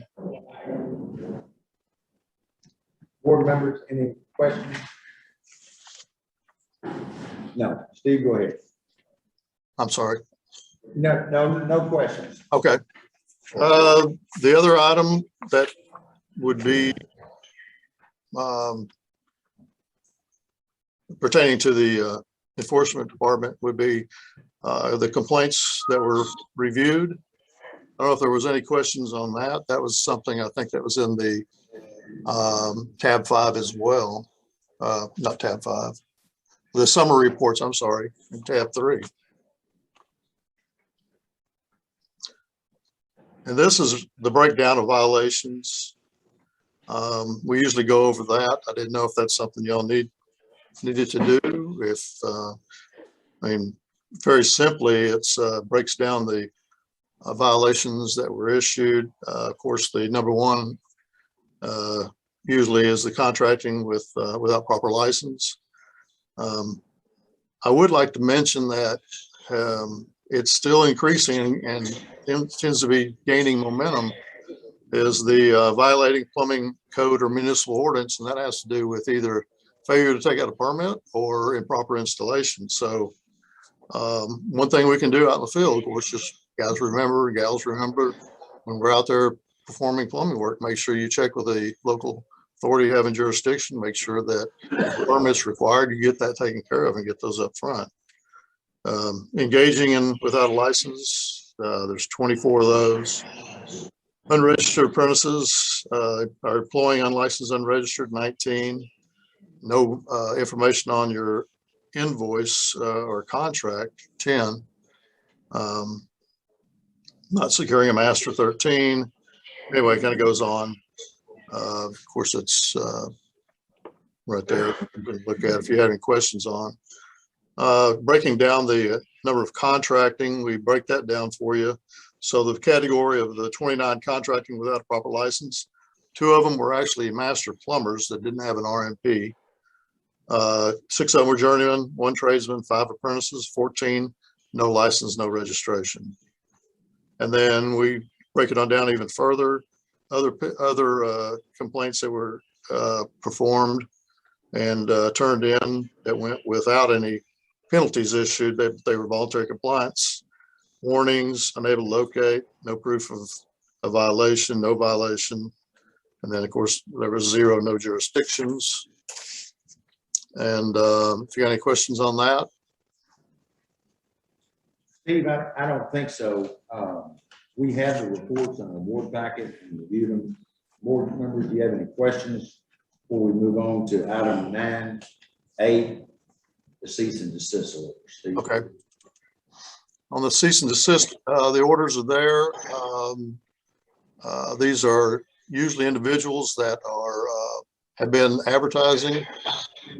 And can everybody still see me? Yes, we can see. I'm scrolling through the cease and desist orders.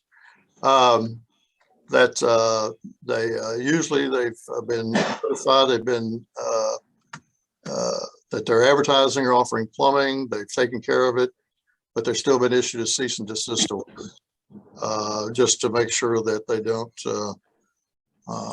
go ahead and try to do that again in the future. And that will require, let's see. Actually, I don't think it requires board action. It's signed by the executive director. So there are 8 listed on your agenda, and the cease and desist orders are found in your packet. All of these are for unlicensed activity, as I recall reading through them. Do any of the board members have any questions about any of these cease and desist orders? There's no action necessary on our part on this particular agenda item, but they're for your information or questions. Steve, is Tyler, Texas a hot spot? Notice half of these are from Tyler. Is it a hot spot? I wouldn't call it a hot spot. It just happens to be where we had a sting operation. Yeah. So it became hot for a period of time. That was a really we definitely would like to go back in that area because it was, it's kind of different for us. Handymen were so busy, it was hard to get them to come out, but we had a lot of advertising in the area. So we were able to issue several violations and cease and desist just on the advertising issue. And of course we had a location there that was offered to us. I'm not really sure exactly who offered it, but again, it was a good, what started out to be maybe frustrating. It really turned out to be a really good cease and desist, really good sting operation. So Steve, I don't think I have to tell you that unlicensed activity to a licensed plumber is near and dear to their heart. So to the extent that you can, let's focus on unlicensed activity. It's rampant, and I have to believe, and I want to believe that with this new influx and some of the programs we've got, putting more licensed plumbers in the field is going to squeeze out those unlicensed activity. I think given the choice between a vetted licensed plumber and a chuck in the truck without a license, the consumer is going to select a vetted licensed plumber. So as we continue to get more licensed plumbers in the field, I am hopeful that will help address. And everyone needs to keep in mind, what are you up to? 8 investigators or 9 now, Steve? Well, the most recent one will be our 9th. So we've got 9 field investigators, 30 million people population of Texas, covering the entire state. So if we don't do enough, I think we're probably doing what we can, because it's not just that we look at. We also have to respond to complaints. So I can do my standard commercial. If anybody out there has a house, maybe something, a rent house that's vacant, and they want to offer it up as a location to do a sting operation, get in touch with me and we'll see what we can set up. Always looking for a place to do one. So a lot of people promise them, but they just, for some reason it sounds good and then maybe it goes by the wayside, forget about it. But if you got something, give me a call, 512-936-5221. Thank you very much. I think those sting operations are a good deterrent to unlicensed activity, because one never knows where those sting operations are going to take place or when they're going to take place. So the threat of one is almost as effective as actually pulling one off. So, and we have a good team doing it too. So they know how to set it up. And they know what they need as far as information goes when they get someone to come out. So, any other questions? any questions on item 9A, the cease and desist orders? Okay, Steve, let's move on to item B, board order of administrative penalties paid by agreement. That's found in tab 10 of your board package, board members. Yeah, you can, of course, look at, these are penalties that have been issued and paid. And the ones with an asterisk by them, you'll see that they are also on the next page, which are previous violator list. And then, of course, that's all self-explanatory. If you have any questions on that. Board members, when you're looking through the summary, you should see some continuity between the type of violation and the penalty. It's not always exactly the same, because some of them are enhanced because of previous violations. Some are enhanced because of multiple violations. But generally, you should see a continuity of penalties in respect to the type of violation that's found. You might recall the last couple of board meetings ago, board member Gutierrez and Ben Freeman went through our penalty matrix, and I don't recall us making any changes on it at this time. So that these basically follow our penalty matrix. There's one in particular, and Steve, I asked you about this over the phone yesterday, that is water. Let me get to it. You know which one I'm talking about, Steve? Yes, I do. What's his name? Where is he? I'm trying to find him. Should be Majestic. I'm seeing a $12,000 penalty. Yeah, Majestic got 2, one for $12,000, one for $12,700. Talk to us a little bit about how you arrived at those numbers. well. At what point do we stop this guy? Because he's a previous violator in addition to that. I'm not sure how long we can continue to hand out fines and let him continue to operate. Yeah. I don't know if you want to talk about it in this setting or not, but you'll notice that this is a ×3. So they were employing ×3 on the job site, which is going to enhance it accordingly.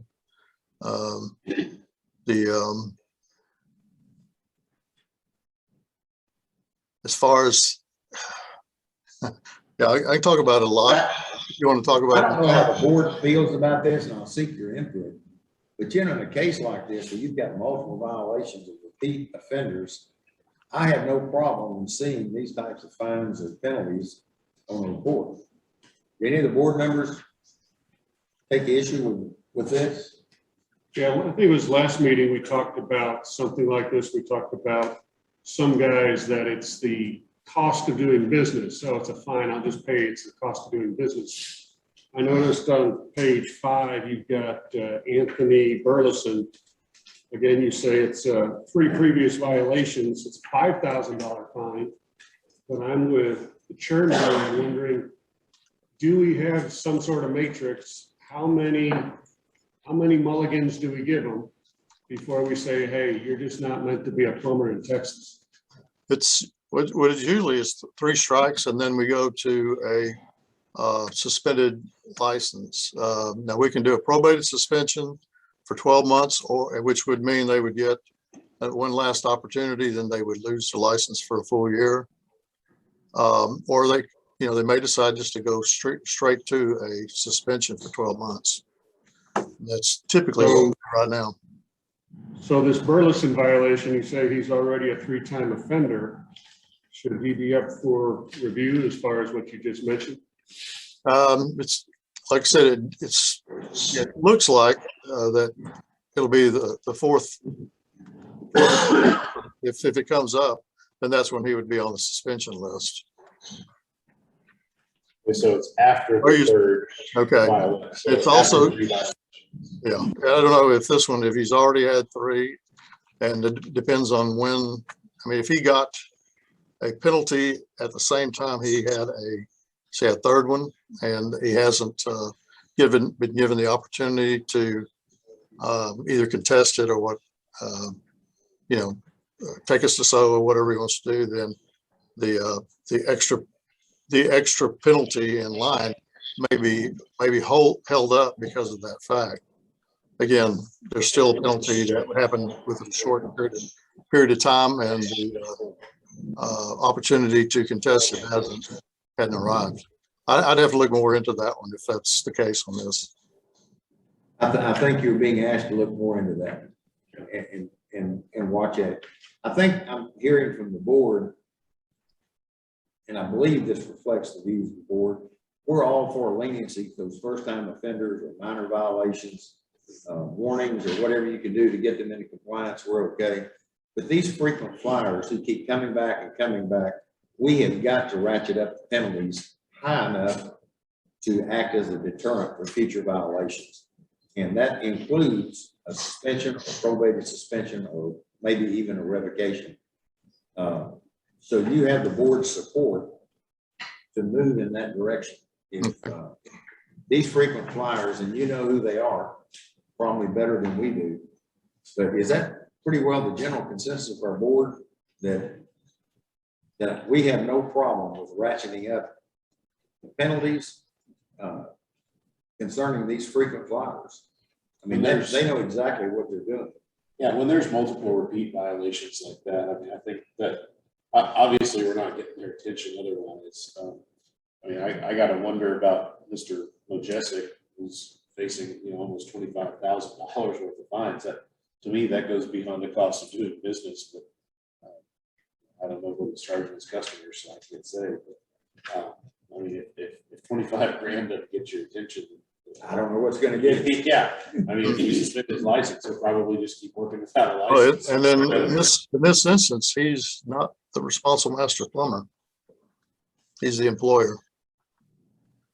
Oh, okay. Okay, so that's what I was saying. There's some other issues that go along with this one. So Okay, yeah, it shows an RMP in front of He the is. license. Oh, he is. He is. but not since- Not DRP, it was. I see, okay.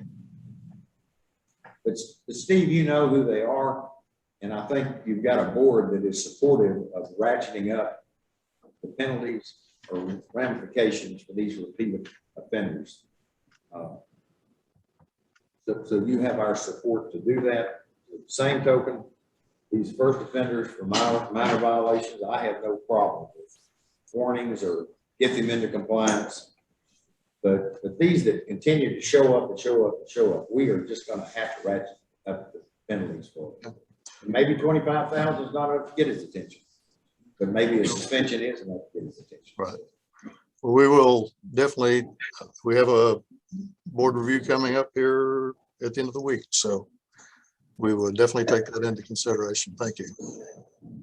Board members, any other questions or comments on item 9B, the board order of administrative penalties paid by agreement?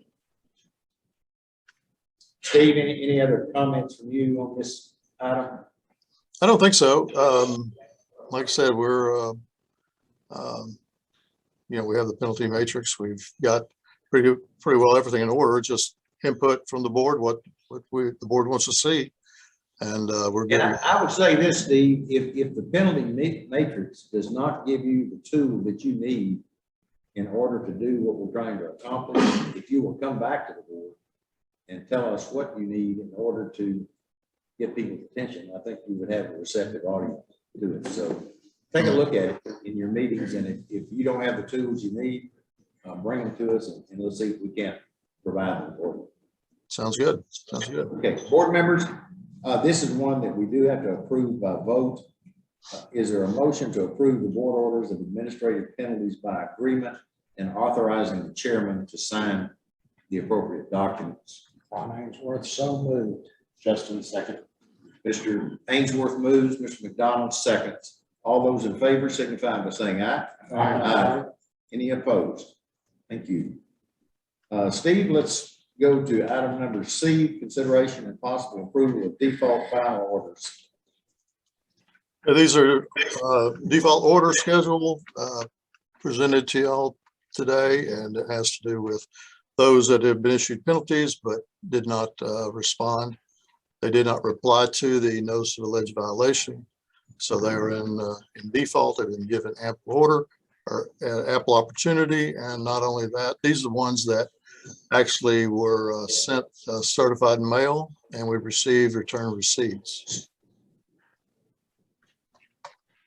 Steve and I talked about these yesterday, and the way these are handled, well, some of these are unlicensed activities. For those licensed plumbers, generally, if they have not responded and have not paid their penalty and their renewal comes up, they are flagged, and their license is not renewed until they talk with you and get that issue resolved and you release them for renewal. Is that the way that works, Steve? Did I say that right? We want to make sure that that they respond to the notice of alleged violation. They hadn't done that. So what we do is if they can't renew, they'll call us, and then we'll provide them with that notice of alleged violation. So we want to make sure we've made contact and they are in receipt and they of that notice of alleged violation, and they've had the opportunity to we may know that they've had the opportunity to make that decision on whether to go with the option one, which would be the settlement amount, or and it could be restitution as well, or the second option, which would be to take it to and go before the state office administrative hearing.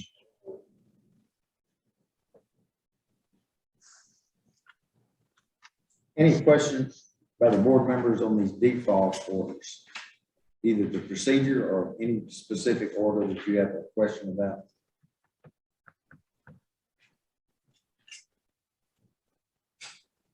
Hearing none, is there a motion to approve the default final orders imposing the penalties under 1301.704 of the plumbing license law, which we found in tab 11?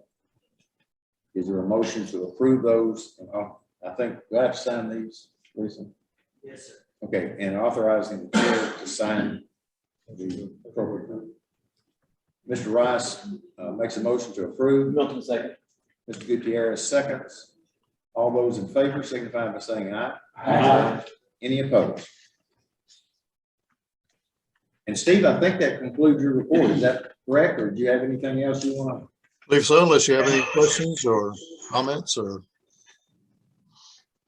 Okay. Steve, I think it goes without saying, but I want to tell you that as we do these board meetings, if there's something that you want to talk about or discuss or throw out to the board to see which way the wind's blowing or what the feeling of the board is on any of these items having to do with enforcement, you are always welcome to offer your input to us. And your suggestions.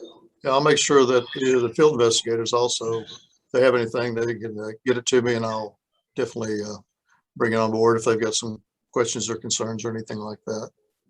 I know you've already done this to a great extent, but as we go through this quadcentennial rule review, be sure to seek input from your field investigators. If there are things in the rules that are either ambiguous or difficult to enforce based on the language, be sure to bring it to our attention. Sure will, yeah. This rule review, and we'll try to fix those as we go through. Thank you. Thank you very much. Yes, sir. Thank you, Steve. Items number 10 and 11, I'm going to pull those down. We've got some modifications to make on those before we go forward. So you'll be seeing these again on a future agenda once those modifications are made. Correct? Or you want to say something, Lisa? You're going to have to come up here and say something so we can hear you.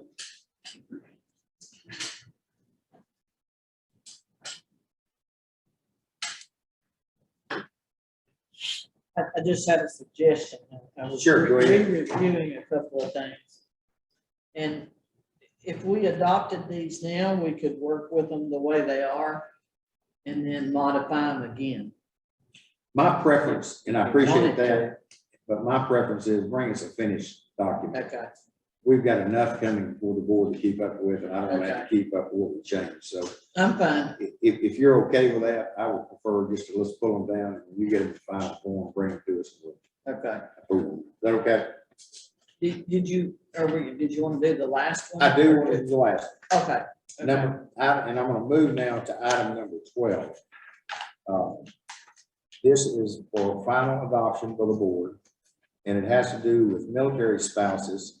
Some of the language that's previously we have addressed and approved on December 3rd of 21. We put it up for public comment. I will say that we're going to, it's subject to final adoption by the board, but also subject to further legal review before implementation. So this one, as I understand it, Lisa, is ready to go, correct? That's correct. There's gonna be one word, grant instead of the word waive, basically. Okay. A little changing in that. Was that a request out of the regulatory compliance division? No, that was a request out of our analyst review from the Okay. governor's office. So there will be a modification, but it will be a non-substantive change that Yeah, won't change the meaning of it. correct. But again, even if we're going to finally adopt it, to be clear, it will be subject to further legal review. It still has an additional hurdle to pass and to put all this CE together and make it consistent with, and in this case, so that it becomes consistent with the military waiver and granting of other agencies. Okay. Board members, any questions before I entertain a motion to approve or adopt item number 12? So this has or has not gone through the regulatory compliance? It has, but they're going to change one word, and by It has to go changing back. one word, it goes back to regulatory authority again. And then they'll throw it back to me pretty quick based on my conversation. It's really procedural. I mean, I would hope so. They could read the one sentence that changed.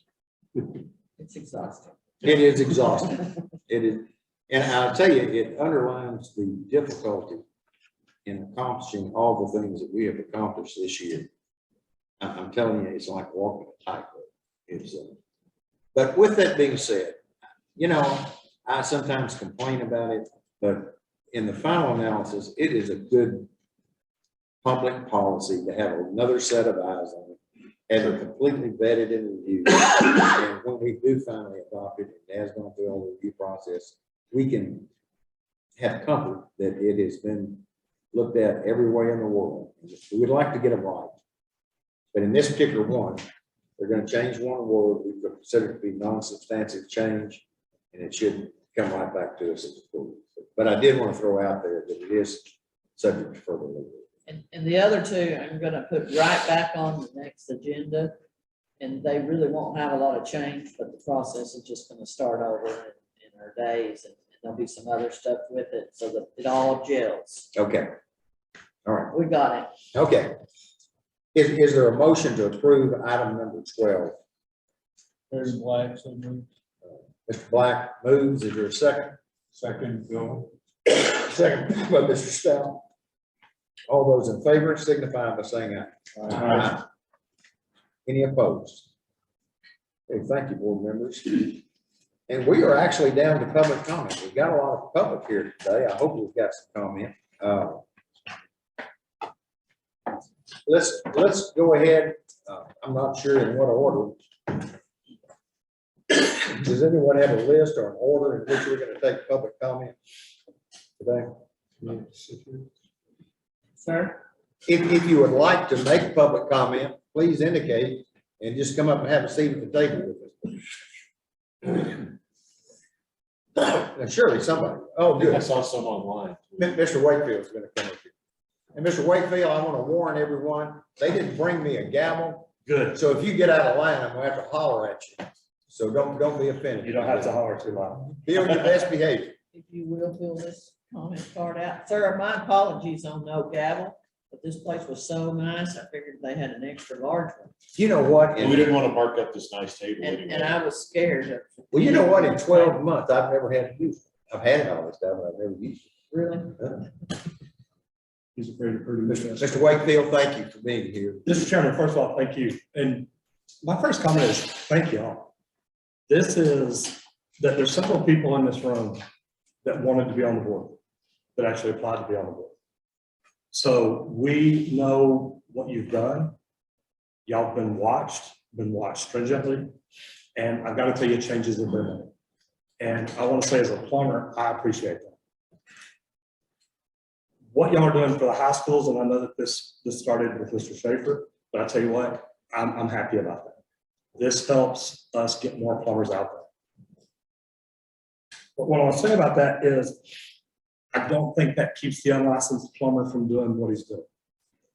I was talking with one of the other master plumbers here, he's also an inspector. This is, look, we've got, and we were talking about the same plumber, it turns out. I just happened to mention him by name. We've got tradesmen that are hiring masters that work for other companies to run a company. Meaning the master works for another company, but we've got tradesmen out running their own companies. And this particular person worked for me, so I know he's doing shoddy work. That's why he no longer works for me. We need to enforce the unlicensed plumber, the plumbers that know they are cheating the system. 1, 2, 3 strikes, we've got 4 strikes. It's like, well, now he's up. Look, 2 or 3 strikes, you need to start getting looked at. Because there's people in this room that don't make 1 strike. There's people in this room that get accused of making a strike, and we fight back and say, wait a minute, what I did was right. So that is a big one. Unlicensed people hurt us more than anything. They hurt plumbers in general, because they go out and tell people, I'm a plumber, when they're not. So that hurts the trade. It hurts the state of Texas. So more stringent penalties for people like that makes a difference in what we all do each and every day. Some of the people that help get that rally on the state capitol are here. I didn't start it, I just got to be part of it. But we did it because of the people of Texas, not just to protect our license. We looked at what would happen if our license moved over. So the fact that y'all are here, man, we're glad and we're grateful. Like I said, there's people here that wanted to be on this board. Y'all have done a good job, and I want to say thank y'all again for that. Please help us protect this license. And please help us stop the people that don't have a license. Because I think that's the biggest problem each and every one of us fight every day. We're being compared to a guy who says he's a plumber. And it's hard to do sometimes, especially when we are doing everything we can. I remember walking into a CE class one day, and the instructor says, who in here gets a permit for everything they do? And I raised my hand. And 40-something people in the room look around and are like, why? Because I'm supposed to. And Diane Villarreal says, when a plumber does what he's supposed to do, nothing happens. Thank y'all again for everything. I appreciate it. Thank you, Roger. Anyone else? Good, here comes the notes. And I do think we've got some people online also. Don, I'm assuming that you're kind of queuing those up. for any Yes, sir. comments? Okay. When we finish with our commenters here in the room, we'll go to our online comments. I'm Johnny Curtin, for those of you that have not met.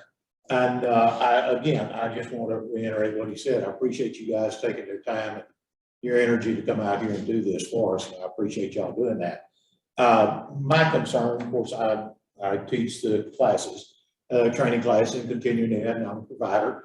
And this is the thing that concerns me. And I know y'all said right up front, you're working toward it, but we're out here doing it every day and are concerned of which way we're going to go and what's going to happen here. So when you start talking, well, we've got CPE now, but we also have training. And for the apprentices, they have to have training, and the others have to have continuing ed. And if you're going to have the training, it's got to be geared toward what they're doing.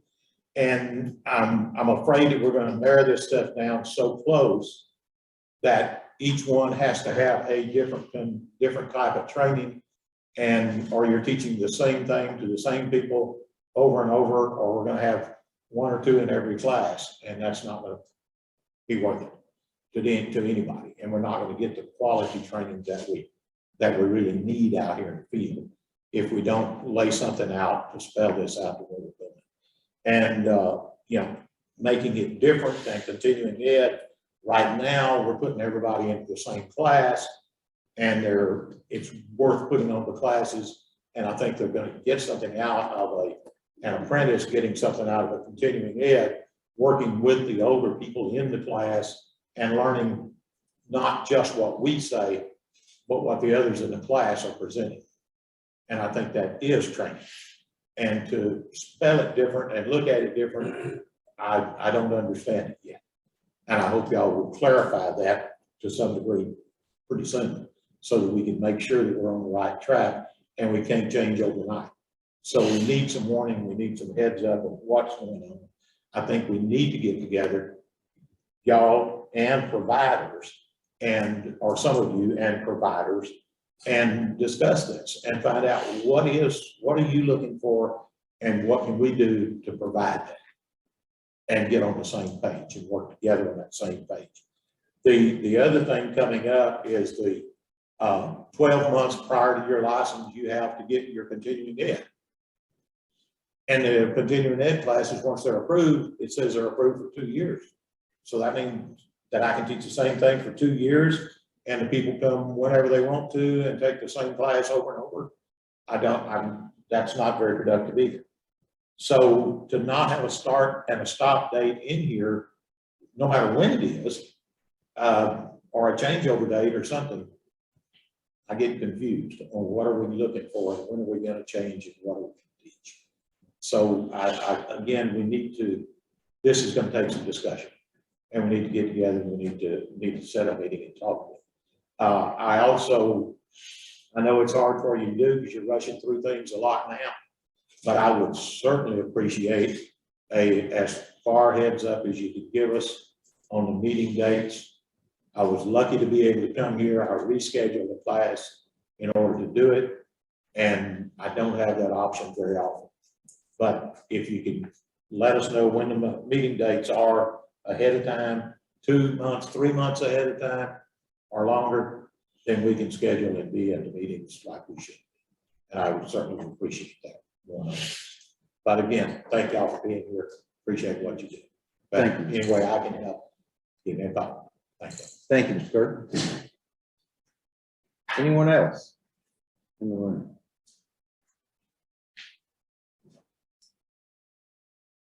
You examiners don't want to complain? Go there, Floyd.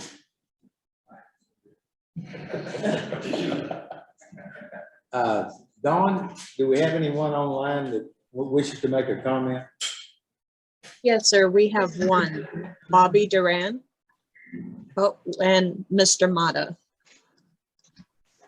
Mr. Duran, can you hear us? Yes, sir. Can y'all hear us? Yes, sir. You're loud and clear. Well, we're sorry we can't be there, but I have a continuing ed class and they've really enjoyed this. It's the first time they've ever had the opportunity to see a board meeting. So we welcome that for continuing ed today. Hope we get credit for that. Anyway, my biggest concern is still the 2 continuing eds for the journeyman, which are held in the same year, the same book, the same information. I still think the journeyman, we need to have some kind of special continuing ed for them in order to qualify to take the journeyman test. I'm referring to the apprentices that have to take 2 for the continuing ed. So I think that's the biggest issue there. And like Johnny said, I confer with Johnny that the whole thing is we don't know what's going to happen this year. We don't know about the books or anything like that. And I know that question's going around. Richard Pulaski called me the other day, and we're questioning and saying, okay, what do we got? 21, 22? Are we going to go to 22? We're going to go to 23. Everybody's got a year to do the continuing ed, which is, which is great. Everybody's got 12 months, but how are we going to do this on our end? I mean, are we going to be? Am I going to be able to have vendors in here where they can go in here and certify if that's what they want to do, or have different options to take different courses throughout the year with the book being issued or whatever? I mean, we're at a loss right now. And I think that that's the biggest question we're getting on our end. So we want to congratulate for what you're doing. I think it's excellent. Of course, the high school and the program, I always thought that was the way to go anyway. And I want to congratulate you for getting that expedited.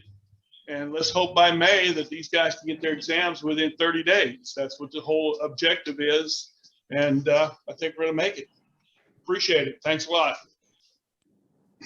Thank you, Mr. Duran. Have Mr. John Mata.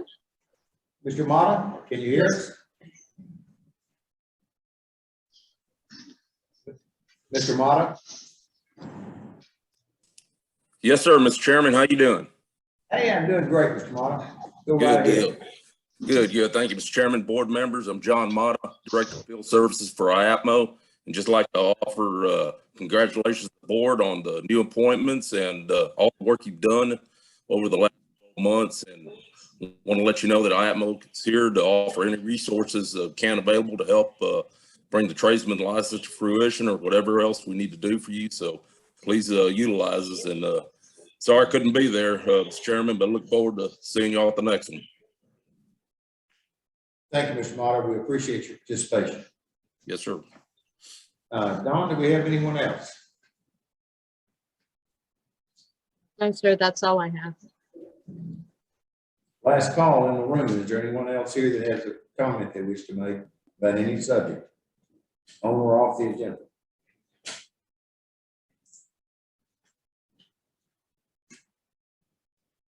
All right, we'll consider the public comment portion of the meeting closed. Discussion regarding the date for the next board meeting. Lisa, are you thinking March, first part of March? Yes, sir. Pending any of the shows that may be going on in Austin, which would prevent any hotel rooms, but. Okay. And we need to work around and make sure we pay attention to Easter and something else Don has on the calendar. And spring break for those that we'll get together on this. I don't have that on the calendar. But we usually consider spring break in the 3 major metroplex areas because it can affect travel and hotels and all I know that there's a desire, and I share that desire, to book these out on a day that's as far out in advance as we possibly can. And I know that would benefit everyone. But in the mode that we're in, a lot of times that the meeting date, the specific date, is dependent upon our getting back some of these rules that are reviewed, that are ready to go for the board meeting. We don't want to schedule a board meeting on the 4th and get our documents back on the 5th or 6th, and then have to wait another 6 weeks to do it. So many times, we do the best that we can to get as far, we'll always do what the law requires as far as the posting notice. And maybe at some point, I can't tell you when, we would be able to really book these out 2-3 months in advance, to not just for the public, but for the board members also, to put it on the calendar. And that's a goal we're going to work toward. But during this transition phase that we're going through, and Lisa made a comment earlier that we've got a lot of plates spinning in the air. Sometimes we have to be a little bit flexible to our disadvantage as well as the public's. But I hear what everybody's saying, and I appreciate what you're saying, and we're going to do the best we can to try to get there. So I think the board should anticipate the first week or two in March for our next board meeting. I would anticipate a group of rules coming to us. If there's any way that we happen to get something towards the latter part of February, Maybe, we'll see. we'll see. We'll see. When we get something ready, It might happen, but my guess is it's going to be the first 2 weeks in March, sometime the first 2 weeks in March. And we will get you that date just as soon as we possibly can get it. Based upon all the activity that's going on. So I wish, and in a way I don't wish it. I started to say, I wish we had kind of I don't want a mundane schedule. We're doing a lot of things that are pretty exciting, and it's moving pretty fast. And that's the nature of what we're doing. And it requires some broken field running on everyone's part. Even if you can't be here in person, we've got them video where you can participate, as you've heard, by video conference. They're all archived so that all the members of the public can watch them at their pleasure. I can't imagine who would want to, but somebody might be interested in it.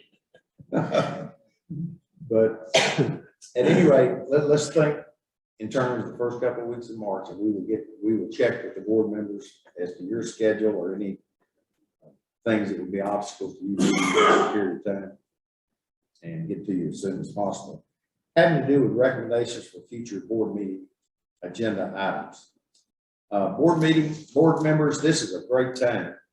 If there are items that we've covered here today or items that we've not covered that you think need discussing or put on the agenda for discussion, let us know. Anyone have anything that's on their mind at this particular time that you would like on our agenda? Mr. McDonald? It's come up a few times in the meeting, so I wonder if we need to devote some more time to discussing the penalties for unlicensed players. Maybe not just the penalties, but what we're doing to deter unlicensed activity. Yeah, all of that, in a broad sense. I know, it was the subject of some of the public comment. It was the subject of most of the enforcement committee report or the enforcement division report. So I just think, I know it's a lot to ask of staff while we're trying to rewrite all the rules and streamline everything else at the same time. But, one of our primary duties is to ensure that only licensed plumbers are working in Texas. So I think we have to take a deeper dive on that. I think that's an excellent point, and I think it's worthy of an agenda item and we'll word it in such a way that the discussion can be broad enough, not just the penalty matrix, but the staff's how we're going to address the unlicensed activity. So you can kind of be putting your thinking cap on with ideas between now and then. Because you are right. It may be the number one thing that I get talked to about from everywhere I go is unlicensed activity. And I get it. These plumbing licenses are difficult to get. and they're hard to obtain and they have value. And for someone to be able to cut a corner and provide a plumbing service without a license is not a problem. So Well, it's just a safety issue. I it mean, is, you know, no you doubt, got- a safety issue. You got folks out there that don't know what they're doing. I mean, people can get really hurt. Agreed. So there we go. Any other board members, Mr. Taylor? How difficult is it to go and find out what the penalties are for the electricians and HVAC folks? Not difficult. That gives us some guidance. Show some comparison. Yeah, Actually think ours might be a little bit higher, well, but I'll be happy to get them. but, yeah, I think today's report showed that they're not significant enough. Yeah. I think you're right, and I think that could be a part of a broad discussion concerning how we're addressing unlicensed activities, is how do other industries and occupation address unlicensed activities. And I will come prepared to find out how badly you get beaten up if you practice engineering without a license. Okay. Because that's kind of near and dear to my heart. Well, I think all these relate to what Mr. McDonald's talking about, is a broad discussion of unlicensed activity. And make it a focal point of ours. Steve will play a big part in this, as far as what he needs or what he believes we need in order to have better tools to work with. So yeah, we will do that. Yes, sir, Mr. I was, Gephardt. in a couple of weeks, I'll be going down to Orlando. There's a convention that the home builders do every year. One of the meetings I'll be going to, I'm an instructor for the Home Builders Association, and they have a instructors workshop every year when people go there. And I was wondering, on the same thought, it's come up, I think, every meeting, that our instructors that we depend upon, I was wondering, could we plan a time once a year where for a day, our instructors can come to Austin or wherever we choose, and we host an instructor workshop where we all sit around a table, go through perhaps some sort of presentations, this and that, you know, bring them up to speed, answer questions. But it seems like every meeting we have discussion of, hey, what are lots of questions. But I mean, to start a dialogue, to create, yes, it's one more meeting in a year, but I think there'd be value in bringing Bobby there on the screen, bringing everybody in. One, just to build the relationships, but two, just to be able to go back and forth and work out common issues that seem to come up. I think it's a great idea. As a matter of fact, prior to the pandemic, those were annual events every year. In the last couple of years, those have been discontinued because of the group gathering and all that. But Lisa has already talked about us doing one this spring, or certainly the first this quarter. So Dave, ask and you shall receive, because that's gonna happen. Yeah. And like I say, the public comment brought it up, and I think it's an excellent comment, and we will make that happen. So look forward to it. Lisa, I'll leave it to you to schedule. So the answer is, yes, we're gonna do it. So Lisa, you tell us when we're gonna do it. Not right this second. Yeah, I can't tell you right this second, that's for sure. But we do need to do it, and we need to do it PDQ. We need to get it done. And for clarification, if it got missed in a previous meeting, the material is good for 2 years. You don't have to teach the same material, but if you go to the trouble of preparing different portions of material, maybe you want to do A, B, C, and D as a bundle of 6 hours or whatever. That there's all those things spelled out that we can talk about. Have a gathering and stuff. Well, Lisa, As it's laid out. let's make that a priority, because I do, and I know one of the reasons that we held off a little bit is we want to be sure that we have the answers before we meet with people that are asking the questions. Yeah.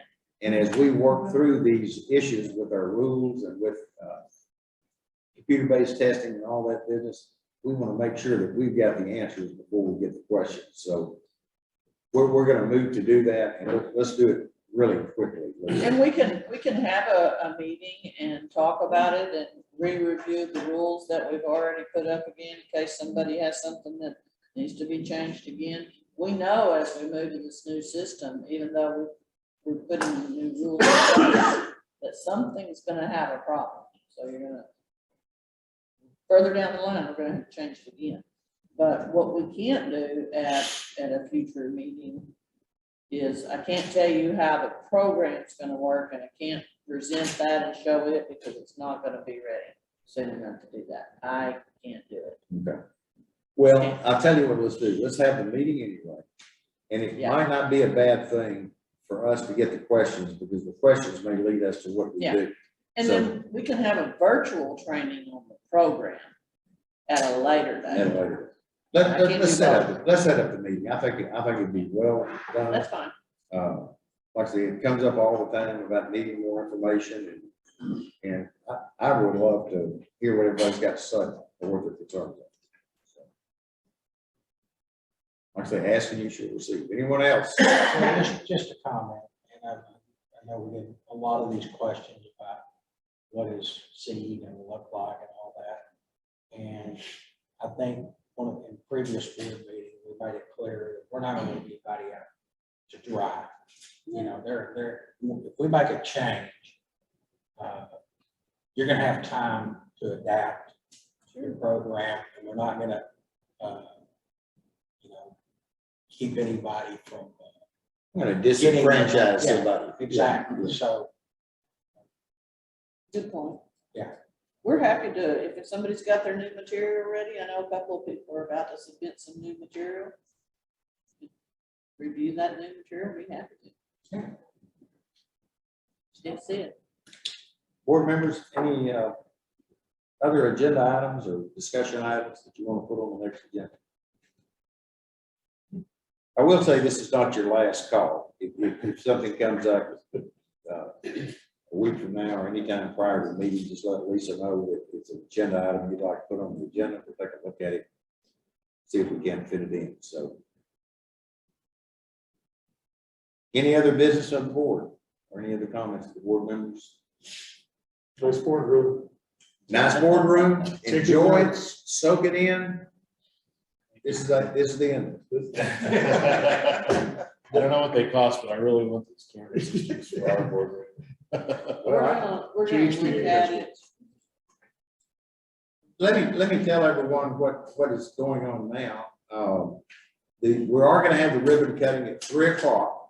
And when you walk out the front of this building, if you look to your right, there's a big industrial complex building.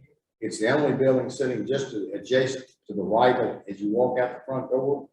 There's parking in the front.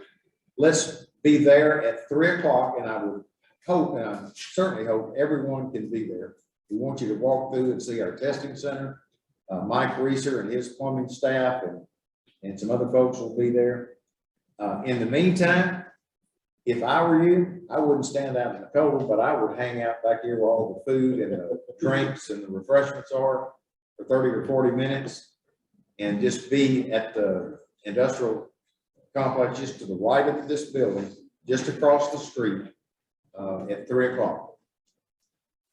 But no further business. Let's meeting adjourned. Yeah. Thank you. Yeah. Gavel.